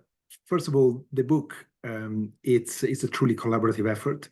It's an effort of the authors that are online today, but also many others that have contributed, as you said, with different reflections. It is a book that starts, the part I wrote is about the introduction to Nature Positive, what it means, why it's important, and then the other authors they will interview in a minute will have deep dives into specific sections, specific component of the Nature Positive plan, strategy, journey. This is a book about the nature positive ambition, the goal, that it's in a way inspiring and positive, but on the other hand is also requires deep change from where we are to where we want to be, for a nature negative economy of today to the nature positive one of tomorrow. I start talking about the genesis of the nature positive goal, the concept of a global goal for nature, how we came together advocating for it, how we successfully got it in the UN Convention on Biological Diversity Global Biodiversity Framework, and then move into analyzing the different components, starting from something that often we don't recognize enough, which is the incredible advances in socioeconomic and technological development of humanity over the last particularly 100 years. This is what I call in the book the great rise of humanity, the rise that brought so much progress and better conditions of life in so many regions of the world to many people. Obviously not equitably enough until today, but still major progress has been achieved. At the beginning of the 20th century, we had 2/3 of the population in extreme poverty. Today it's 10%, still far too much, but major progress anyway. But the issue is that the great rise of humanity, the great acceleration of the economy, consumption and production, the great development in technology, they had, all this had a dark side. And the dark side that we are beginning to recognize now has been the decline of nature, the impact on the natural systems. And I'm exploring that with the statistics, shocking statistics from the last few decades, where the acceleration of destruction has really exponentially increased, but also looking at the more ancient roots of our exploitative, competitive relationship with nature, which is something a bit uncomfortable to admit, but important to acknowledge if we want to move forward. The great decline of nature then leads to the great threat to humanity by the stabilization of climate change, and the loss of biodiversity, and the collapse, weakening collapse of ecosystem and earth systems. As we know now, science is telling us, is reaching point of no return, something really difficult to even comprehend because we are not used to situations like this. But science is telling us that we have a limited window of time to actually fix things. And the great threat is a threat that is beginning to be perceived increasingly around the world, and is leading probably to the most important development of all of our times, which is what they call in the book the Great Awakening. So the increase of awareness of what's happening, of the impact we're having, but particularly the consequences, all this destabilization of the natural world is generating and affecting us, our lives, our economy, our society, our health, our happiness, and particularly, of course, in moving forward, the future of our children and the children of the world. So that's where the awakening is, an awakening about what I call the development paradox. It'll be an economy that is destroying its own foundation, nature resources, nature's services. It's about the awareness of the fact that nature, a lot of things that makes our life possible, our prosperity possible, and make us thrive and survive and move forward in the future, are related to nature. Climate stability, water security, food security, human health. So all this is a new awareness, because until now we have taken all this for granted, and suddenly now we're beginning to realize actually we depend on nature much more than nature, frankly, in our own perspective, depend on us. And this chapter is full of data, latest data. By the way, a bit of frustration, because of course these days, every week, there are new exciting data and figures coming up. And so every time I open my LinkedIn, I'll say, oh, I should have included this in the book, but it's too late. Anyway, so apologies. Some of the latest, of course, are not captured in the book. And then from the Great Awakening, we move into the Great Transition. And the Great Transition, it's the last chapter that basically look at what it takes to actually deliver in real terms a nature-positive future. What it takes, and at the same time, so what it takes, for example, for society, what it takes from business. Harvey and Eva are going to dive much deeper on this in their chapters. What it takes for governments, and again, Carlo Manuel is going to cover that later on. What finance needs to move, and Dorothy will do. So they will dive much deeper on this. I'll give just a broad brush perspective, but particularly I'm focusing also on the obstacles. And that's something that I really not enjoyed, because it's quite daunting and tricky, but I liked writing about it at the end of my part, because it's about, on one hand, the psychological barriers. Because I believe strongly that the main change that needs to happen to achieve a nature-positive future, the great transition to a nature-positive future, is actually in our head, is in our mind, is in the way we value nature, is in the way we see our position in nature, is in the way we understand actually change is good. Change brings a better future, can lead to a better future.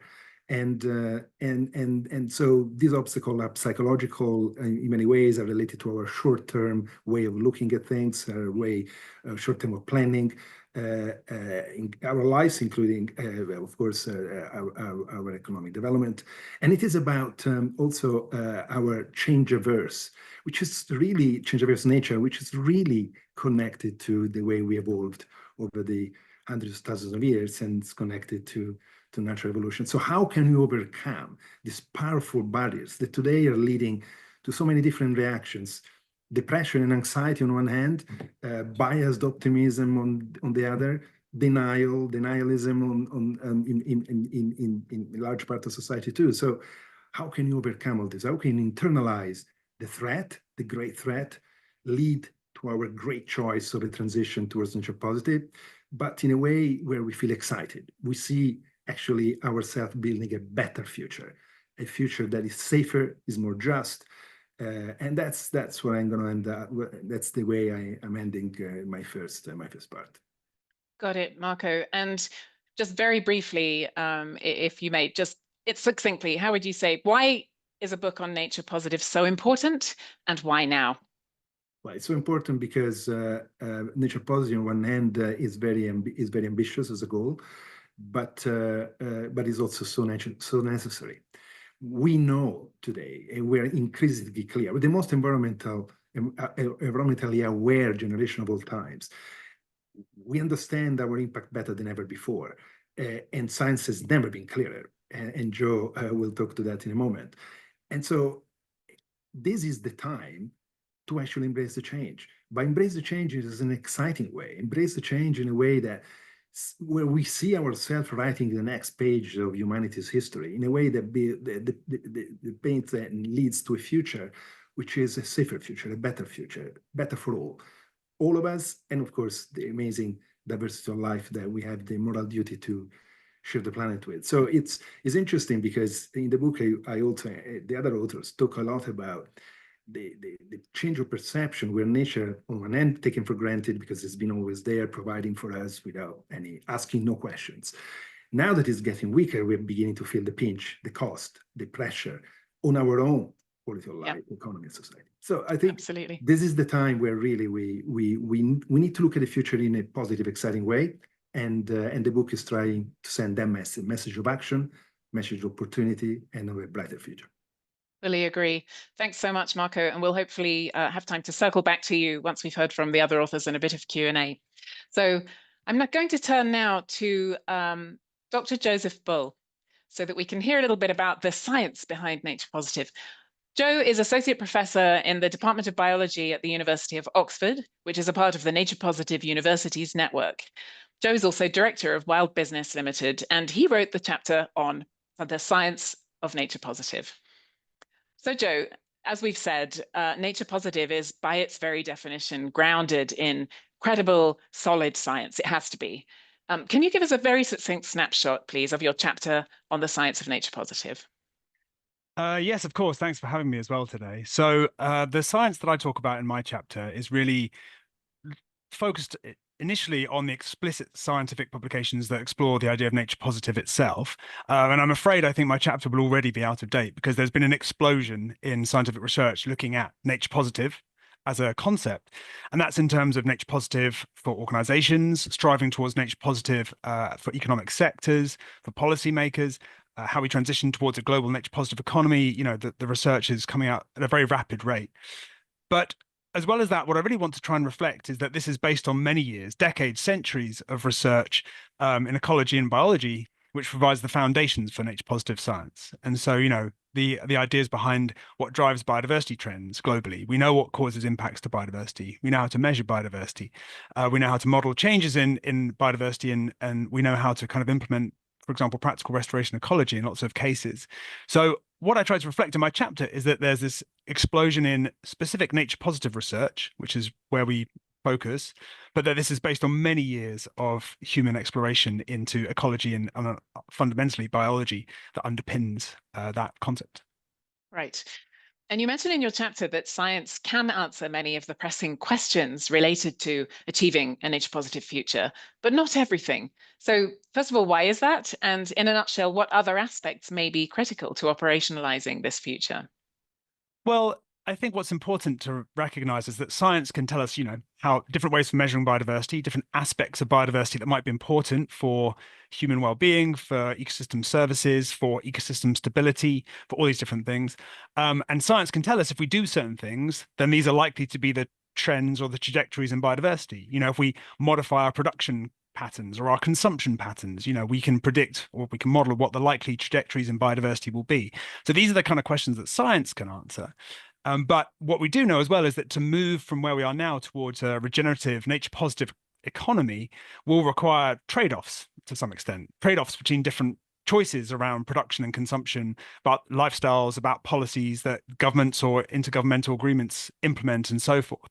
So what science can't necessarily tell us is how to make the best decisions around those trade-offs. So I guess the point that I'm trying to make there is that, yes, science provides us with the technical know-how and it provides us with the ability to understand the possible futures that we can achieve when it comes to biodiversity and nature conservation. But ultimately, some of the decisions about which of those trajectories we follow isn't a question that science can answer.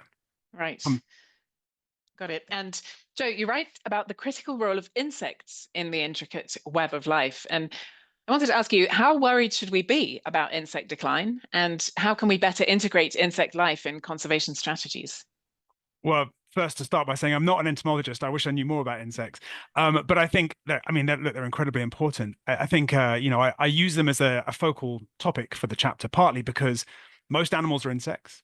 We don't understand them nearly as well as we understand some other groups, and they're declining incredibly quickly. In fact, actually, funnily enough, just this last day, a big article was published in the excellent Age of Extinction series in the Guardian newspaper, all about the decline of insects inside protected areas now, as well as outside of them. And it's just the decline in insects, diversity, abundance, biomass is huge, and it's a huge trend. And obviously, insects are incredibly important in terms of the global tree of life, in terms of providing services like pollination and other services, in terms of the things they eat, in terms of the things that eat them. They're an indispensable part of the global web of life. And I think they're a really good example of something that we need to get a much better handle on. And actually, there's a lot more science to be done around insects because they're not nearly as well studied as some other taxonomic groups like mammals and birds and so forth. So insects I use as an example because they're very important. It's hard to integrate them into certain policy mechanisms that we use to try and achieve nature conservation. So, for example, I work a lot with biodiversity impact, quantification and mitigation hierarchy. And insect diversity abundance is not nearly as well incorporated into those kinds of mechanisms as other, features of biodiversity are. So I think, insects worry me. The decline of insects worries me a lot, and I think it should worry all of us. And I think that's a good example of taxonomic groups that we need to find a better way to integrate into our global policies on nature conservation. Absolutely. And that's a good segue to my last question to you for now, which is, as a scientist and therefore by default a science communicator, how do you tread the fine line between emphasizing the stark truths of nature decline, which can sadly feel like catastrophizing or risk alienating and paralyzing people, and what I think we all need to share, which is optimistic pragmatism. But sometimes that can feel a bit too soft or make things feel non-urgent. How do you tread that line? Fundamentally, I'm an optimist. I think some of my colleagues think I'm a hopelessly naive optimist, actually, which is not always helpful. But I think we need to focus on optimism. There are movements around conservation optimism. I think we can't afford to be naive. We need to recognize the scale of the challenge. But if we just wallowed in the scale of the challenge and threw up our hands, then that wouldn't help anyone. And I think, we need to say, well, yes, there's a challenge. We need to quantify how big a challenge it is. But really, we need to focus on solutions. How do we move from where we are now? How do we look at the business as usual trend from where we are now, and how do we improve upon that trend? And there are solutions we have for doing so. There are technical solutions, social and political solutions. So how do we implement those to move towards a better future rather than a business as usual future? And to me, that's the only way forward, really. So yes, recognize the scale of the challenge, but move forward and focus on solutions and find a way towards a nature positive future. Thank you. That makes absolute sense. Solutions focused optimism. I think that's something we could all get behind. And with that, I'm going to turn next to Eva Zabe, who is CEO of Business for Nature and former director of redefining value and natural capital at the World Business Council for Sustainable Development. Eva wrote the chapter on the role of business in a nature positive economy. So Eva, hi there, thanks for joining us. Your chapter is about the nature positive business aspect. Can you explain, please, what this means exactly in a nutshell and give us a brief overview of what your chapter covers, please? Absolutely. Thanks so much. It's great to be here. Congratulations to you and to Marco and to everyone involved. So, well, I mean, bottom line is we aren't going to be able to achieve a nature positive economy without business. Without business shifting from being part of the problem to part of the solution. That's very clear in the Global Biodiversity Framework.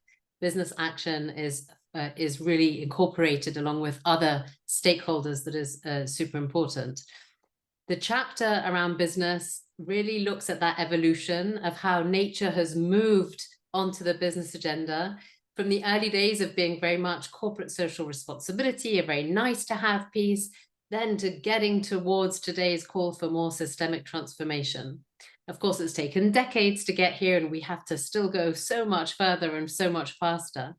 But the chapter really, I decided to start with Rachel Carson's Silent Spring to really focus on the beginning of this whole environmental movement and focusing on the negative impacts that businesses have, and walking through the evolution through my experience, at least, until then, you know, businesses' unprecedented call for ambition during COP15, where really the leading business voice played an influential role.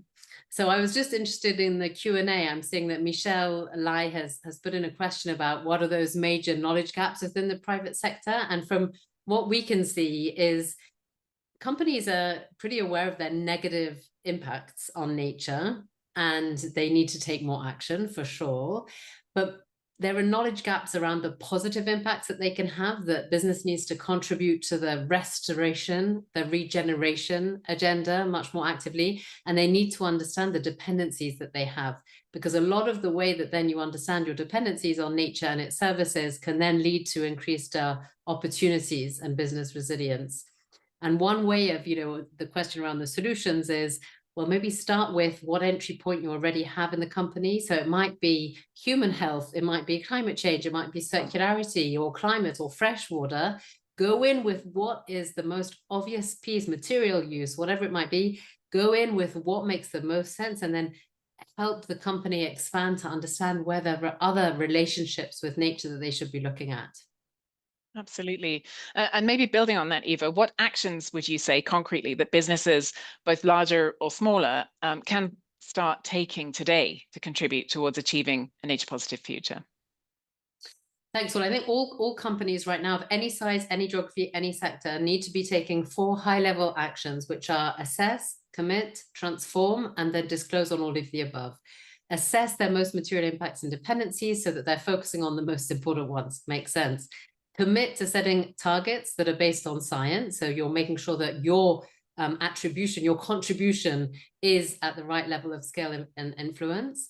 Transform so that you are avoiding and reducing the negative impacts and then going on to restore and regenerate to have a more positive contribution. And that also means rethinking your business models. It also means advocating for environmental change. And then disclose using frameworks like the Task Force on Nature-Related Financial Disclosure. And these are really, actually, there's a lot of alignment on what we're asking companies to do. Really quickly, I would just say companies that are taking these steps then can put them together in a strategy, which means companies need to know where is nature in your business strategy? How do you know as a company if you're going to be contributing to this global goal of a nature positive economy and world? That is a blind spot if you don't know as a company how you're going to be contributing, but it's also going to help with your business resilience and thriving performance in the future if you do. And so we've got a global campaign called It's Now for Nature, which is gaining momentum. It's going to run to 2030, where more and more companies are developing, publishing, and then submitting their strategies for nature onto this website. So have a look and really learn and share, and then we support companies in that effort. Absolutely. And perhaps to support those efforts, is there a role for stronger regulation across the broader economic system, or systems, both national and global, would you say? Absolutely. Absolutely. Voluntary action Unfortunately, we figured it out is not enough, right? Otherwise, we wouldn't be, as Joe was explaining to us, I mean, we wouldn't be, and Marco also, we wouldn't be achieving, we wouldn't be where we are, right? So, and also, so voluntary action is not enough. And one of the questions I also see in the Q&A from Dara about what makes business change, to become more nature positive and to contribute, it's where are those incentives? The incentives and the request for information from investors, from the capital markets, from regulators, from consumers. So that is also about how do you, create the political regulatory environment to encourage and incentivize the right action and disincentivize the wrong action, which also links to, for example, needing to shift away from environmentally harmful subsidies. What companies need is that certainty, that predictability. They need to understand where the direction of travel is. They need to know, oh, okay, so for my sector, this is what my government is expecting us to do. And with that clarity, we'll be able to scale and speed up the action. That's brilliant. Thanks, Eva. Sounds like lots of concrete actions that can be taken across the board. Thank you. I'm going to turn next to Harvey, please. So as brief introduction, Harvey Locke is co-founder of the Yellowstone to Yukon Conservation Initiative and Nature Needs Half movement, and vice chair for Nature Positive of the IUCN World Commission on Protected Areas. Now, Harvey's chapter on building a nature positive society was co-written with Leroy Littlebear, who's a member of the Kainai Nation blood tribe of the Blackfoot Confederacy and vice provost at the University of Lethbridge, along with Eliane Ubalijoro, CEO of the Center for International Forestry Research and World Agroforestry, Brigitte Baptiste, who's chancellor of the Universidad EAN in Colombia, and Fu-En Wei, president of Jiangxi Agricultural University and academician of the Chinese Academy of Sciences. So Harvey, welcome. Thanks for joining us today. This rich and fascinating chapter is ultimately about how nature positive is intrinsically related to people and culture. Can you briefly explain a bit more? Well, when we developed the nature positive idea, our goal was to have something that we could drive towards that we want, rather than trying to solve a problem we don't want. And so this vision of halting and reversing the loss of nature by 2030 from a 2020 baseline was, we can do this, we should set it in motion and do it. And the words we put on for that were nature positive. And they were intended to couple to other big global goals like carbon neutrality or net zero, and also equitable development, which is a sustainable development goal, so that we might have an equitable, nature positive, carbon neutral future, which would then give us a good 21st century, which is what we should all want. And what is exciting about it is when you couple these things together and you start thinking about the Earth system as a whole, this idea that we live on Earth and we are part of the Earth, and the Earth's condition is what affects our condition fundamentally. And so the idea of living within the natural system and both its patterns, so what's there now, and the processes, what are the things that make the things we see be there now, and through time, what persists, is core to the nature positive idea.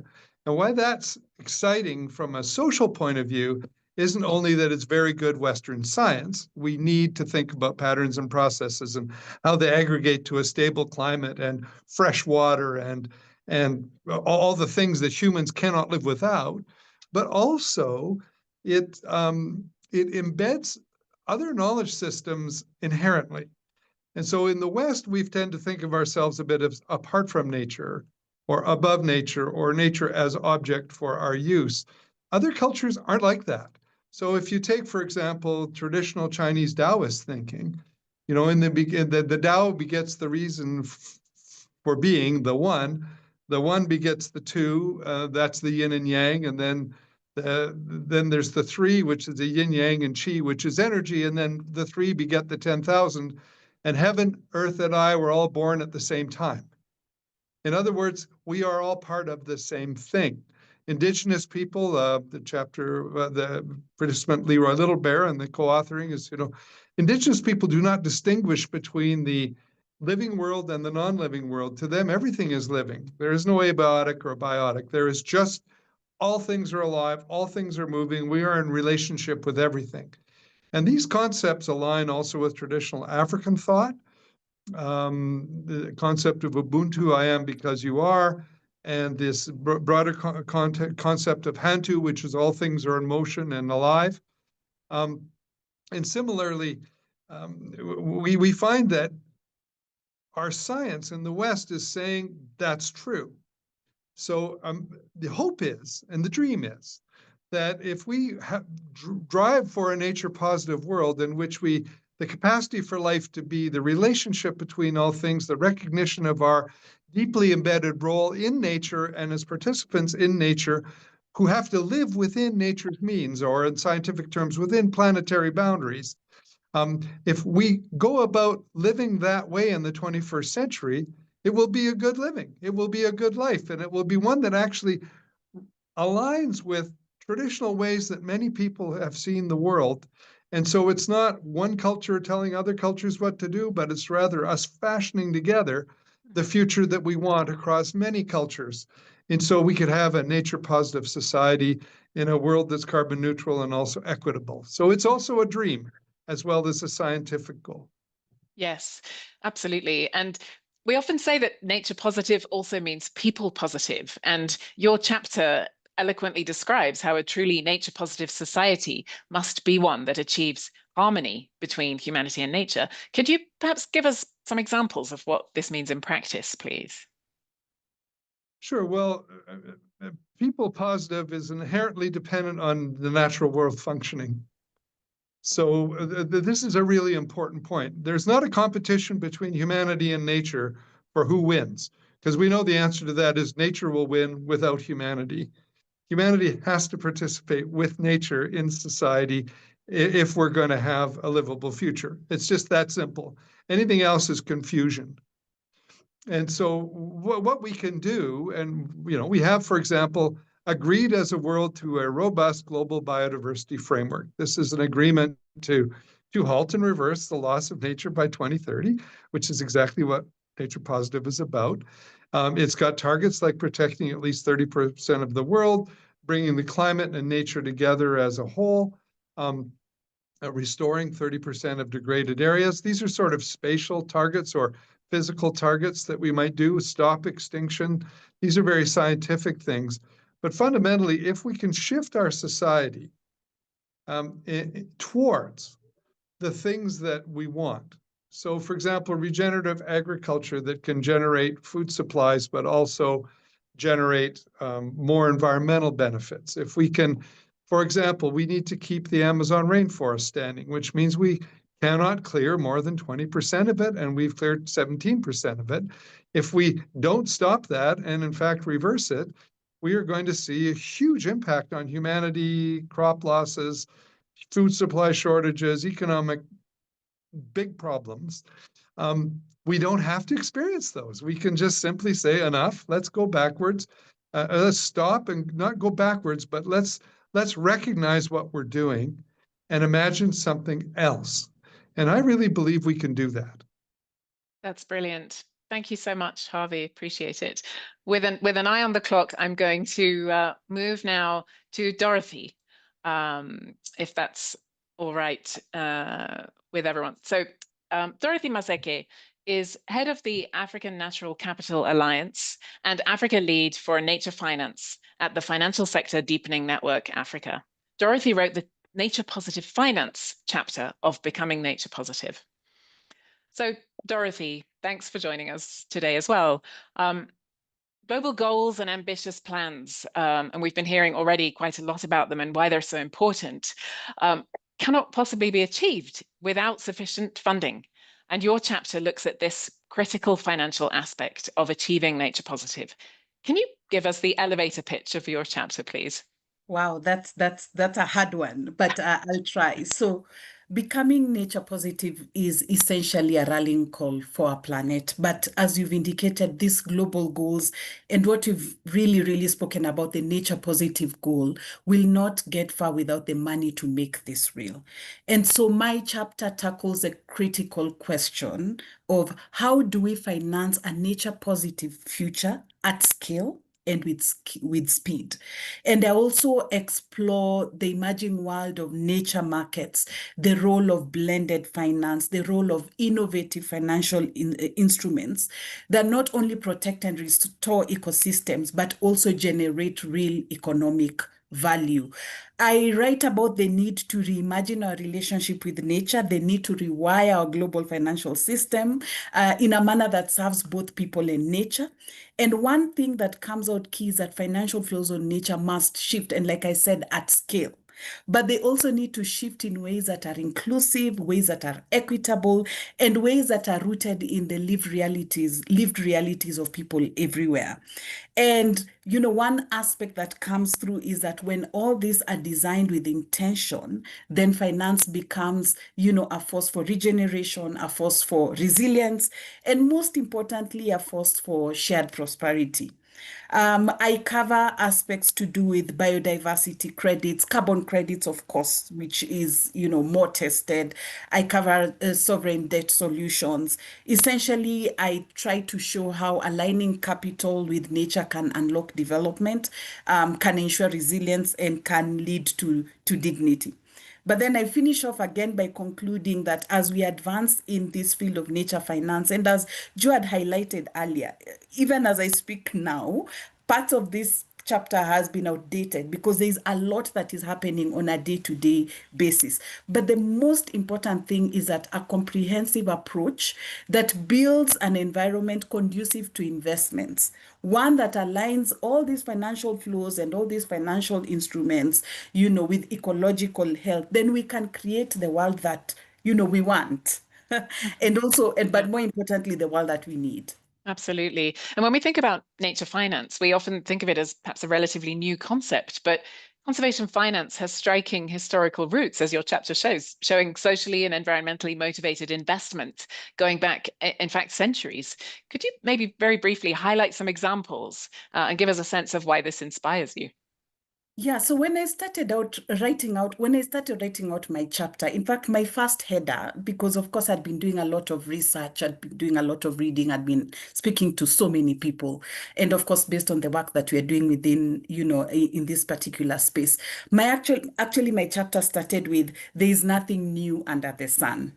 Unfortunately, our editor removed that phrase, but just looking at that simple meaning, it kind of made me think through how to frame the discussion. And just looking at that very simple meaning, it means just that most of the elements of conservation finance, as you've put it, have striking historical roots. If you look at conservation finance, for example, one of the earliest recorded instances of conservation finance dates back to around 1634 in the United States. And in this particular case, residents of Boston, they voted to impose, I think it was a 6-shilling tax on each household to purchase William Blackstone's farm, which was turned into a communal area for public, military, agricultural, and recreational purposes. It was a form of utilitarian conservation, and regulations were put in place in terms of the number of cattle each family could graze, you know, on the common in order to prevent overgrazing.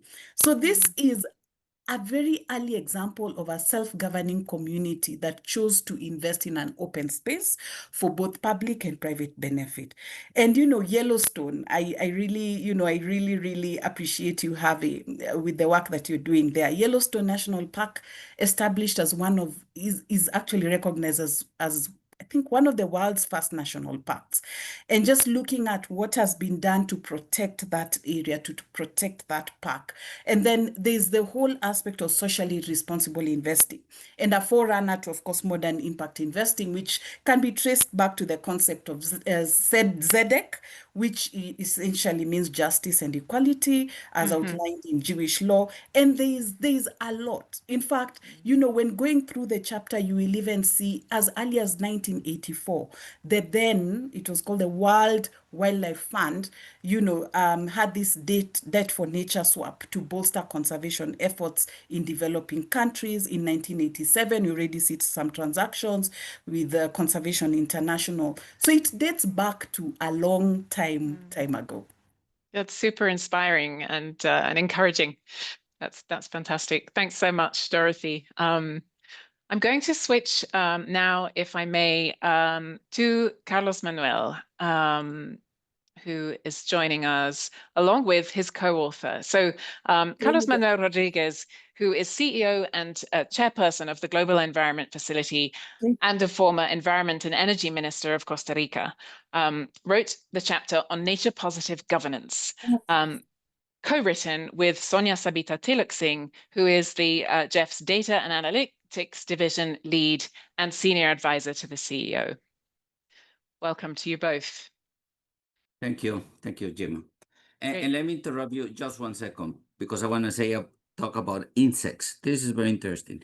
There's a global massive collapse of insects population happening worldwide. In Costa Rica, we have done two things which are very interesting. One is that we are trying to do the old taxa inventory, where we try to know all the species of flora and fauna. And we have found through the DNA barcoding that we have 10 times more insects than what we previously thought. And this is not just for Costa Rica, it's for the whole planet. So when IPBES says that if we continue business as usual, we will lose 1 million hectares, they are wrong. Million species. We're not going to lose 1 million species. We're going to lose 10 million species, as we are realizing, scientists, that we have 10 times more insect than before. And the second element that we have found in Costa Rica is that we're losing insects in a massive manner, not in the front line of the forest and the agricultural sector, or even in the productive sector. Deep in protected areas, far from human presence, we're losing insects like never before. And insects are probably 65% of the biodiversity of the planet. Thanks. Thank you. Thanks, Carlos. Man, what a strong introduction. And I can't think of a better example of why we need strong governance and regulations. And so yourself with Sonia, you both wrote the Nature Positive Governance chapter. Could you perhaps give us a very brief, first of all, just brief overview of that chapter and what it covers, please? Well, that chapter covers 2 or 3 elements which are really important. One is that we need to recognize that the way society has organized governments and who governments has organized the management of nature has been a major failure. We need to accept that we haven't stopped deforestation, we haven't stopped the loss of species, we haven't stopped climate change with the institutional setting that we have in place. And that setting not only fails to implement national and global policies, but that system, the way we have organized the central government, continue to promote investments in other sectors like agriculture, energy, mining, etc., to promote investments that are harmful to biodiversity conservation. 80% of global deforestations are due to a policy or an incentive that comes from the agricultural sector or the Ministry of Agriculture. So lack of political coherence has proven to be one of the major challenges, so we can go from negative nature into positive nature. So what we are presenting in the chapter of the book is a new kind of institutional paradigm, how we should organize agencies that manage renewable and non-renewable resources within the central government. And the second element has to do with the fact that as we stop negative investments, direct investment and subsidies, the cost of protecting nature at the country level will decrease substantially. So we can be able to really concentrate in using international aid to understand how each country can mobilize more effectively domestic resources. So a combination of a new paradigm of institutional settings. We need agencies that works at the landscape and seascape level, instead of having 7 different agencies working the same landscapes with many different views and with a very well-defined division within renewable and non-renewable natural resources. Sonia, anything else? No, you said it all. Thank you. Absolutely. And with that complexity that you've already alluded to, Carlos Manuel, how can we tackle the fragmentation that inevitably exists for nature governance across our complicated world in a multitude of ways? Well, this is what we basically propose in the chapter. In the chapter, we propose a concept of nature positive governance. The same way that for the last probably 2 decades, the conservation movement has come to realize that there is a global market failure. You know, the prices are unable to quantify and value nature and quantify and pay for the environmental services, the positive things we do with nature, and even to internalize the negative things that we do with nature. The market is unable to do that. The same way that we recognize the market failure, we need to recognize the institutional failure. I used to be a Minister of Environment and Energy and Mining in Costa Rica, and that is why Costa Rica was able to take decisions like banning oil and gas, banning open pit mining, banning bottom sea trawling, because in a institution that has the responsibility for the management of renewable and non-renewable natural resources, the country is able to generate more coherence in development and conservation policies. And this is a good way by which we can also mainstream nature conservation across the executive branch.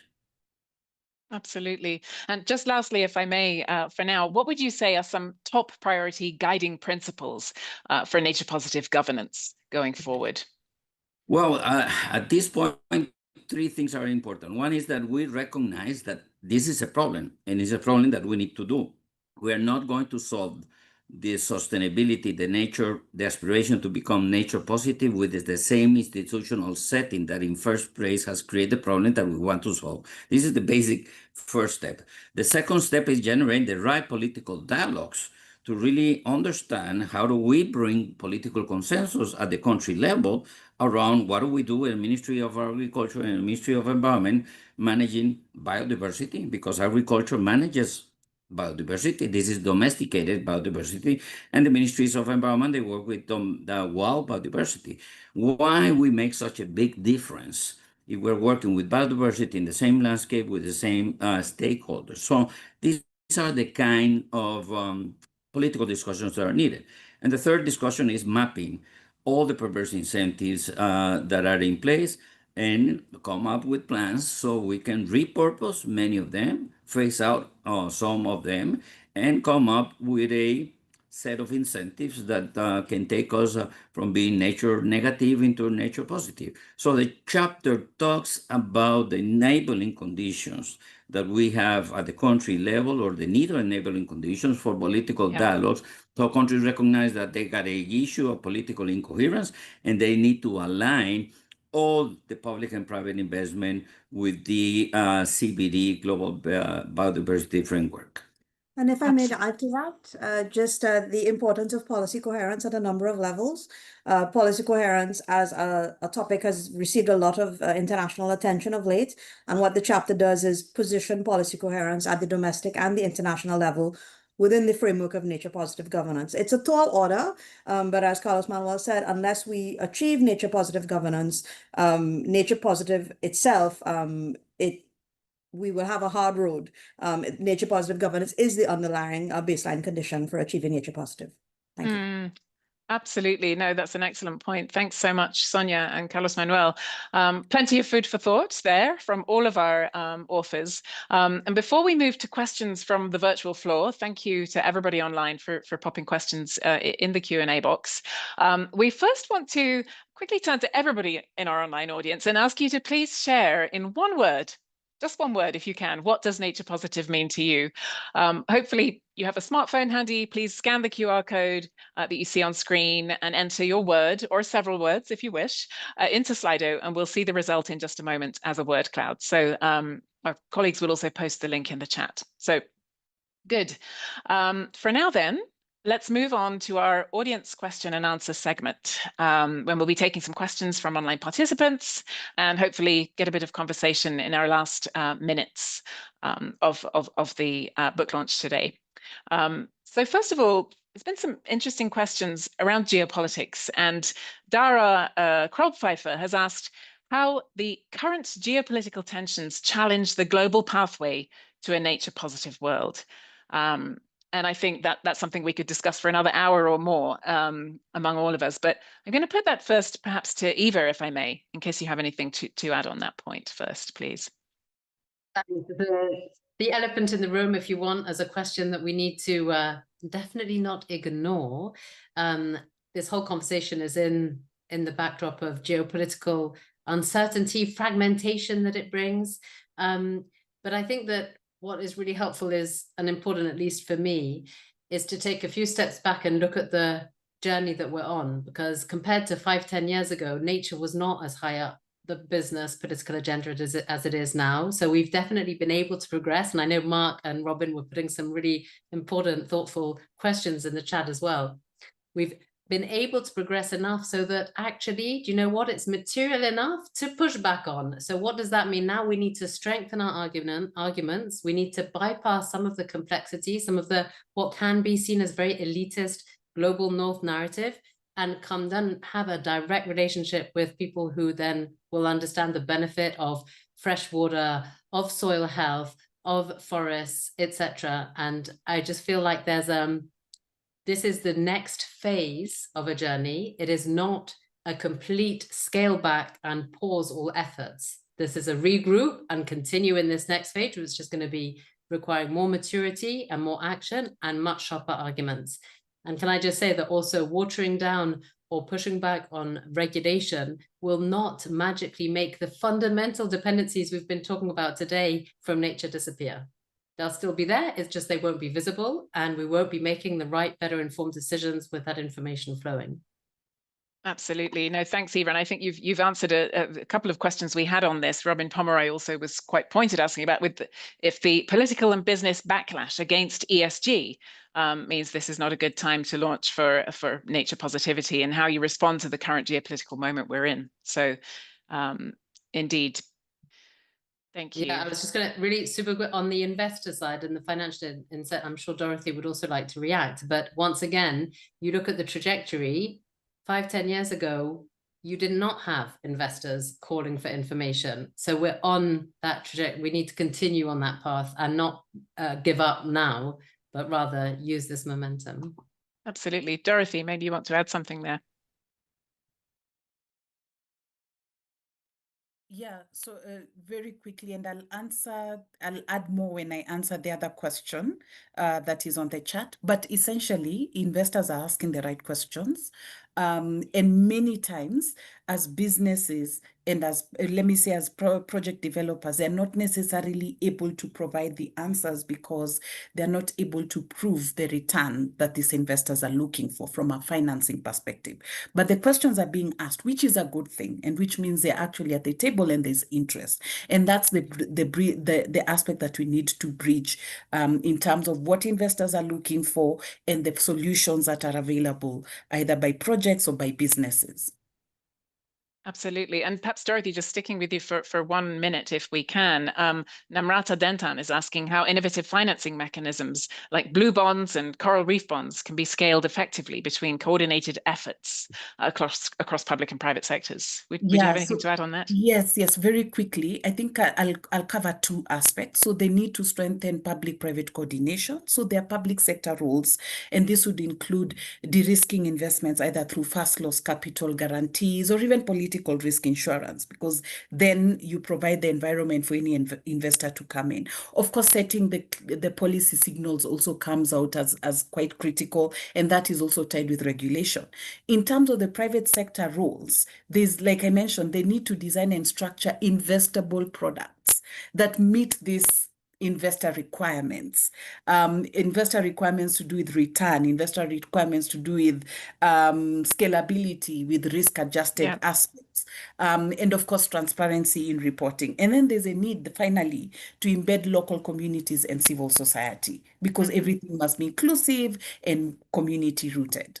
And just briefly to Harvey, if I may, just to you, we have a question on indigenous cultures specifically, often not participating successfully in markets.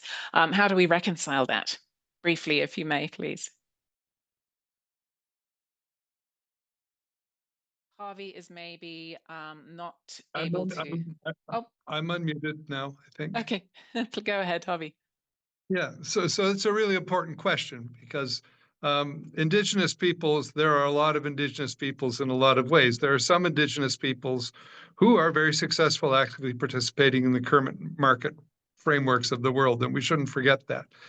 I think the question was, however, directed at those people who aren't doing that and who are more interested in continuing with their traditional values and traditional practices rather than entering into the market economy directly. A fundamental thing we need to do is to figure out how to value and then pay for the things that people who are stewards of values that everyone benefits from receive. So in other words, if you inherit a building, you get all the rents that come from the tenants because you inherited the building. Well, we have indigenous peoples all over the world who are basically custodianship relationship with their natural place, who are providing enormous benefits to all of us if that continues, if the traditional relationship continues. And we need to find a way to reward that and compensate that in this system. And these are the challenges as we think through change. How do we value everything that's valuable, including intact nature? And then when we value that, some of the beneficiaries of the valuation include the people who are caring for it, such as indigenous peoples. Yeah. No, absolutely. Thank you, Harvey. What I'm going to do very briefly is move on to some closing slides, and then I have a closing question to our authors, if we can squeeze that into the last few minutes. So first of all, we wanted, above all, to make sure that we have ways of staying in touch with you. Please do scan these codes. If you're in London for Climate Action Week, please come to our flagship in-person book launch event on the 26th of June. Feel welcome to join the Nature Positive Forum, which is a growing group of diverse organizations and businesses that have expressed their commitment to the Nature Positive goal. We're already at more than 250 members. Sign up for our newsletter and follow us on LinkedIn. And now we're going to have a very quick glimpse at our word cloud. You all have been entering words of what Nature Positive means to you. We wanted it to be very inclusive conversation, even in that way. So we're just going to see in a moment, hopefully, what has emerged from that process. I love that. Look at it. How inspiring. What's jumping out? Life, future, hope, regeneration, thriving, healthy. I think we can all get behind that. And that's a truly inspiring note. So just if we could close that slide, please. Again, I'd like to ask all of our authors a brilliant question that someone put in the chat, which I think as a communicator, I'm especially caring about and thinking about often, which is from Mark Johnson on how do we convince those who have not joined this webinar, those who sadly probably won't even read this brilliant and important book. Well, thank you, Mark. How do we inspire those people to make a change? And I'm going to go to each of our authors, if I may. Maybe first, Eva, to you. Meet them where they are. Brilliant, succinct and excellent. Dorothy. Just simplify it, because sometimes it sounds too scientific or too financial, then we lose very critical people. So just make it simple. Yes, thanks. Joe. I mean, I can't top Eva and Dorothy's inputs, so I agree with those, but I would say make it boring. Make it something in the background. Make it something that happens because it just happens, and it's not something we have to constantly inspire people about. Nature inspires everyone enough, but if it's something that happens in the background as well, then that's what we need to make. Excellent. And Marco, lastly, I know that Harvey and Carlos Manuel both had to drop off, but let me come to you to first share your thoughts on that question, but also perhaps some closing remarks as well. Yeah, I think there were, I now lost track of the questions, but there was another part of the question that was mentioning we got the narrative wrong. And I think that's a really profound question we need to think of, particularly for someone like me that have been living the conservation movement for many decades. And so I think it's not that the narrative was wrong, but there was not enough emphasis on the absolute need of nature for us, for our future, for our children. As I said, we are wired by evolution as a species, most species, to survive and to focus on our social vicinity groups. So family first, and then community, and then the country, and then all this country great again narrative of today goes back into that deep ancestral tribalism that is still so strong, and unfortunately against global issues is not working. And so I think it's about presenting nature positive not as something that requires sacrifices, is against development, is against this, is against that. It's actually a positive narrative, the only narrative that will guarantee a safe future for the children of the world, which is what most people, most parents, all parents, I hope, are really caring for. So I think it's about reshaping the narrative.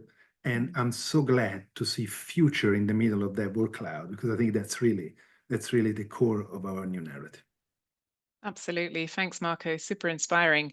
And one final slide, if we may. I'm aware we've run a few minutes over and very grateful to everyone for staying with us. Of course, we can't close without urging you all to please read, discuss, and share about the book. Order your copy by scanning here. And note, any royalties from book sales will be going to support the work of the Nature Positive Initiative. And if you feel inspired to do so, please share the book on your social media channels, and perhaps consider even writing a short review on Amazon, Goodreads, or elsewhere. We'd be so grateful, and it really does make a difference. And lastly, just a big thank you once again to our speakers/authors. You've been fantastic today. It's been great to discuss the book with you. Thank you to everyone else who brought the book to fruition. We can't name everybody now, there are too many, but from our exceptional editors and designers to the brilliant team at our publishers, Routledge Earthscan, part of the Taylor and Francis Group, and to you all for joining us today. It's encouraging and inspiring that people want to be involved in this discussion and read and hear about the book. So thanks a million. And have a great day, everybody. Goodbye. Bye-bye.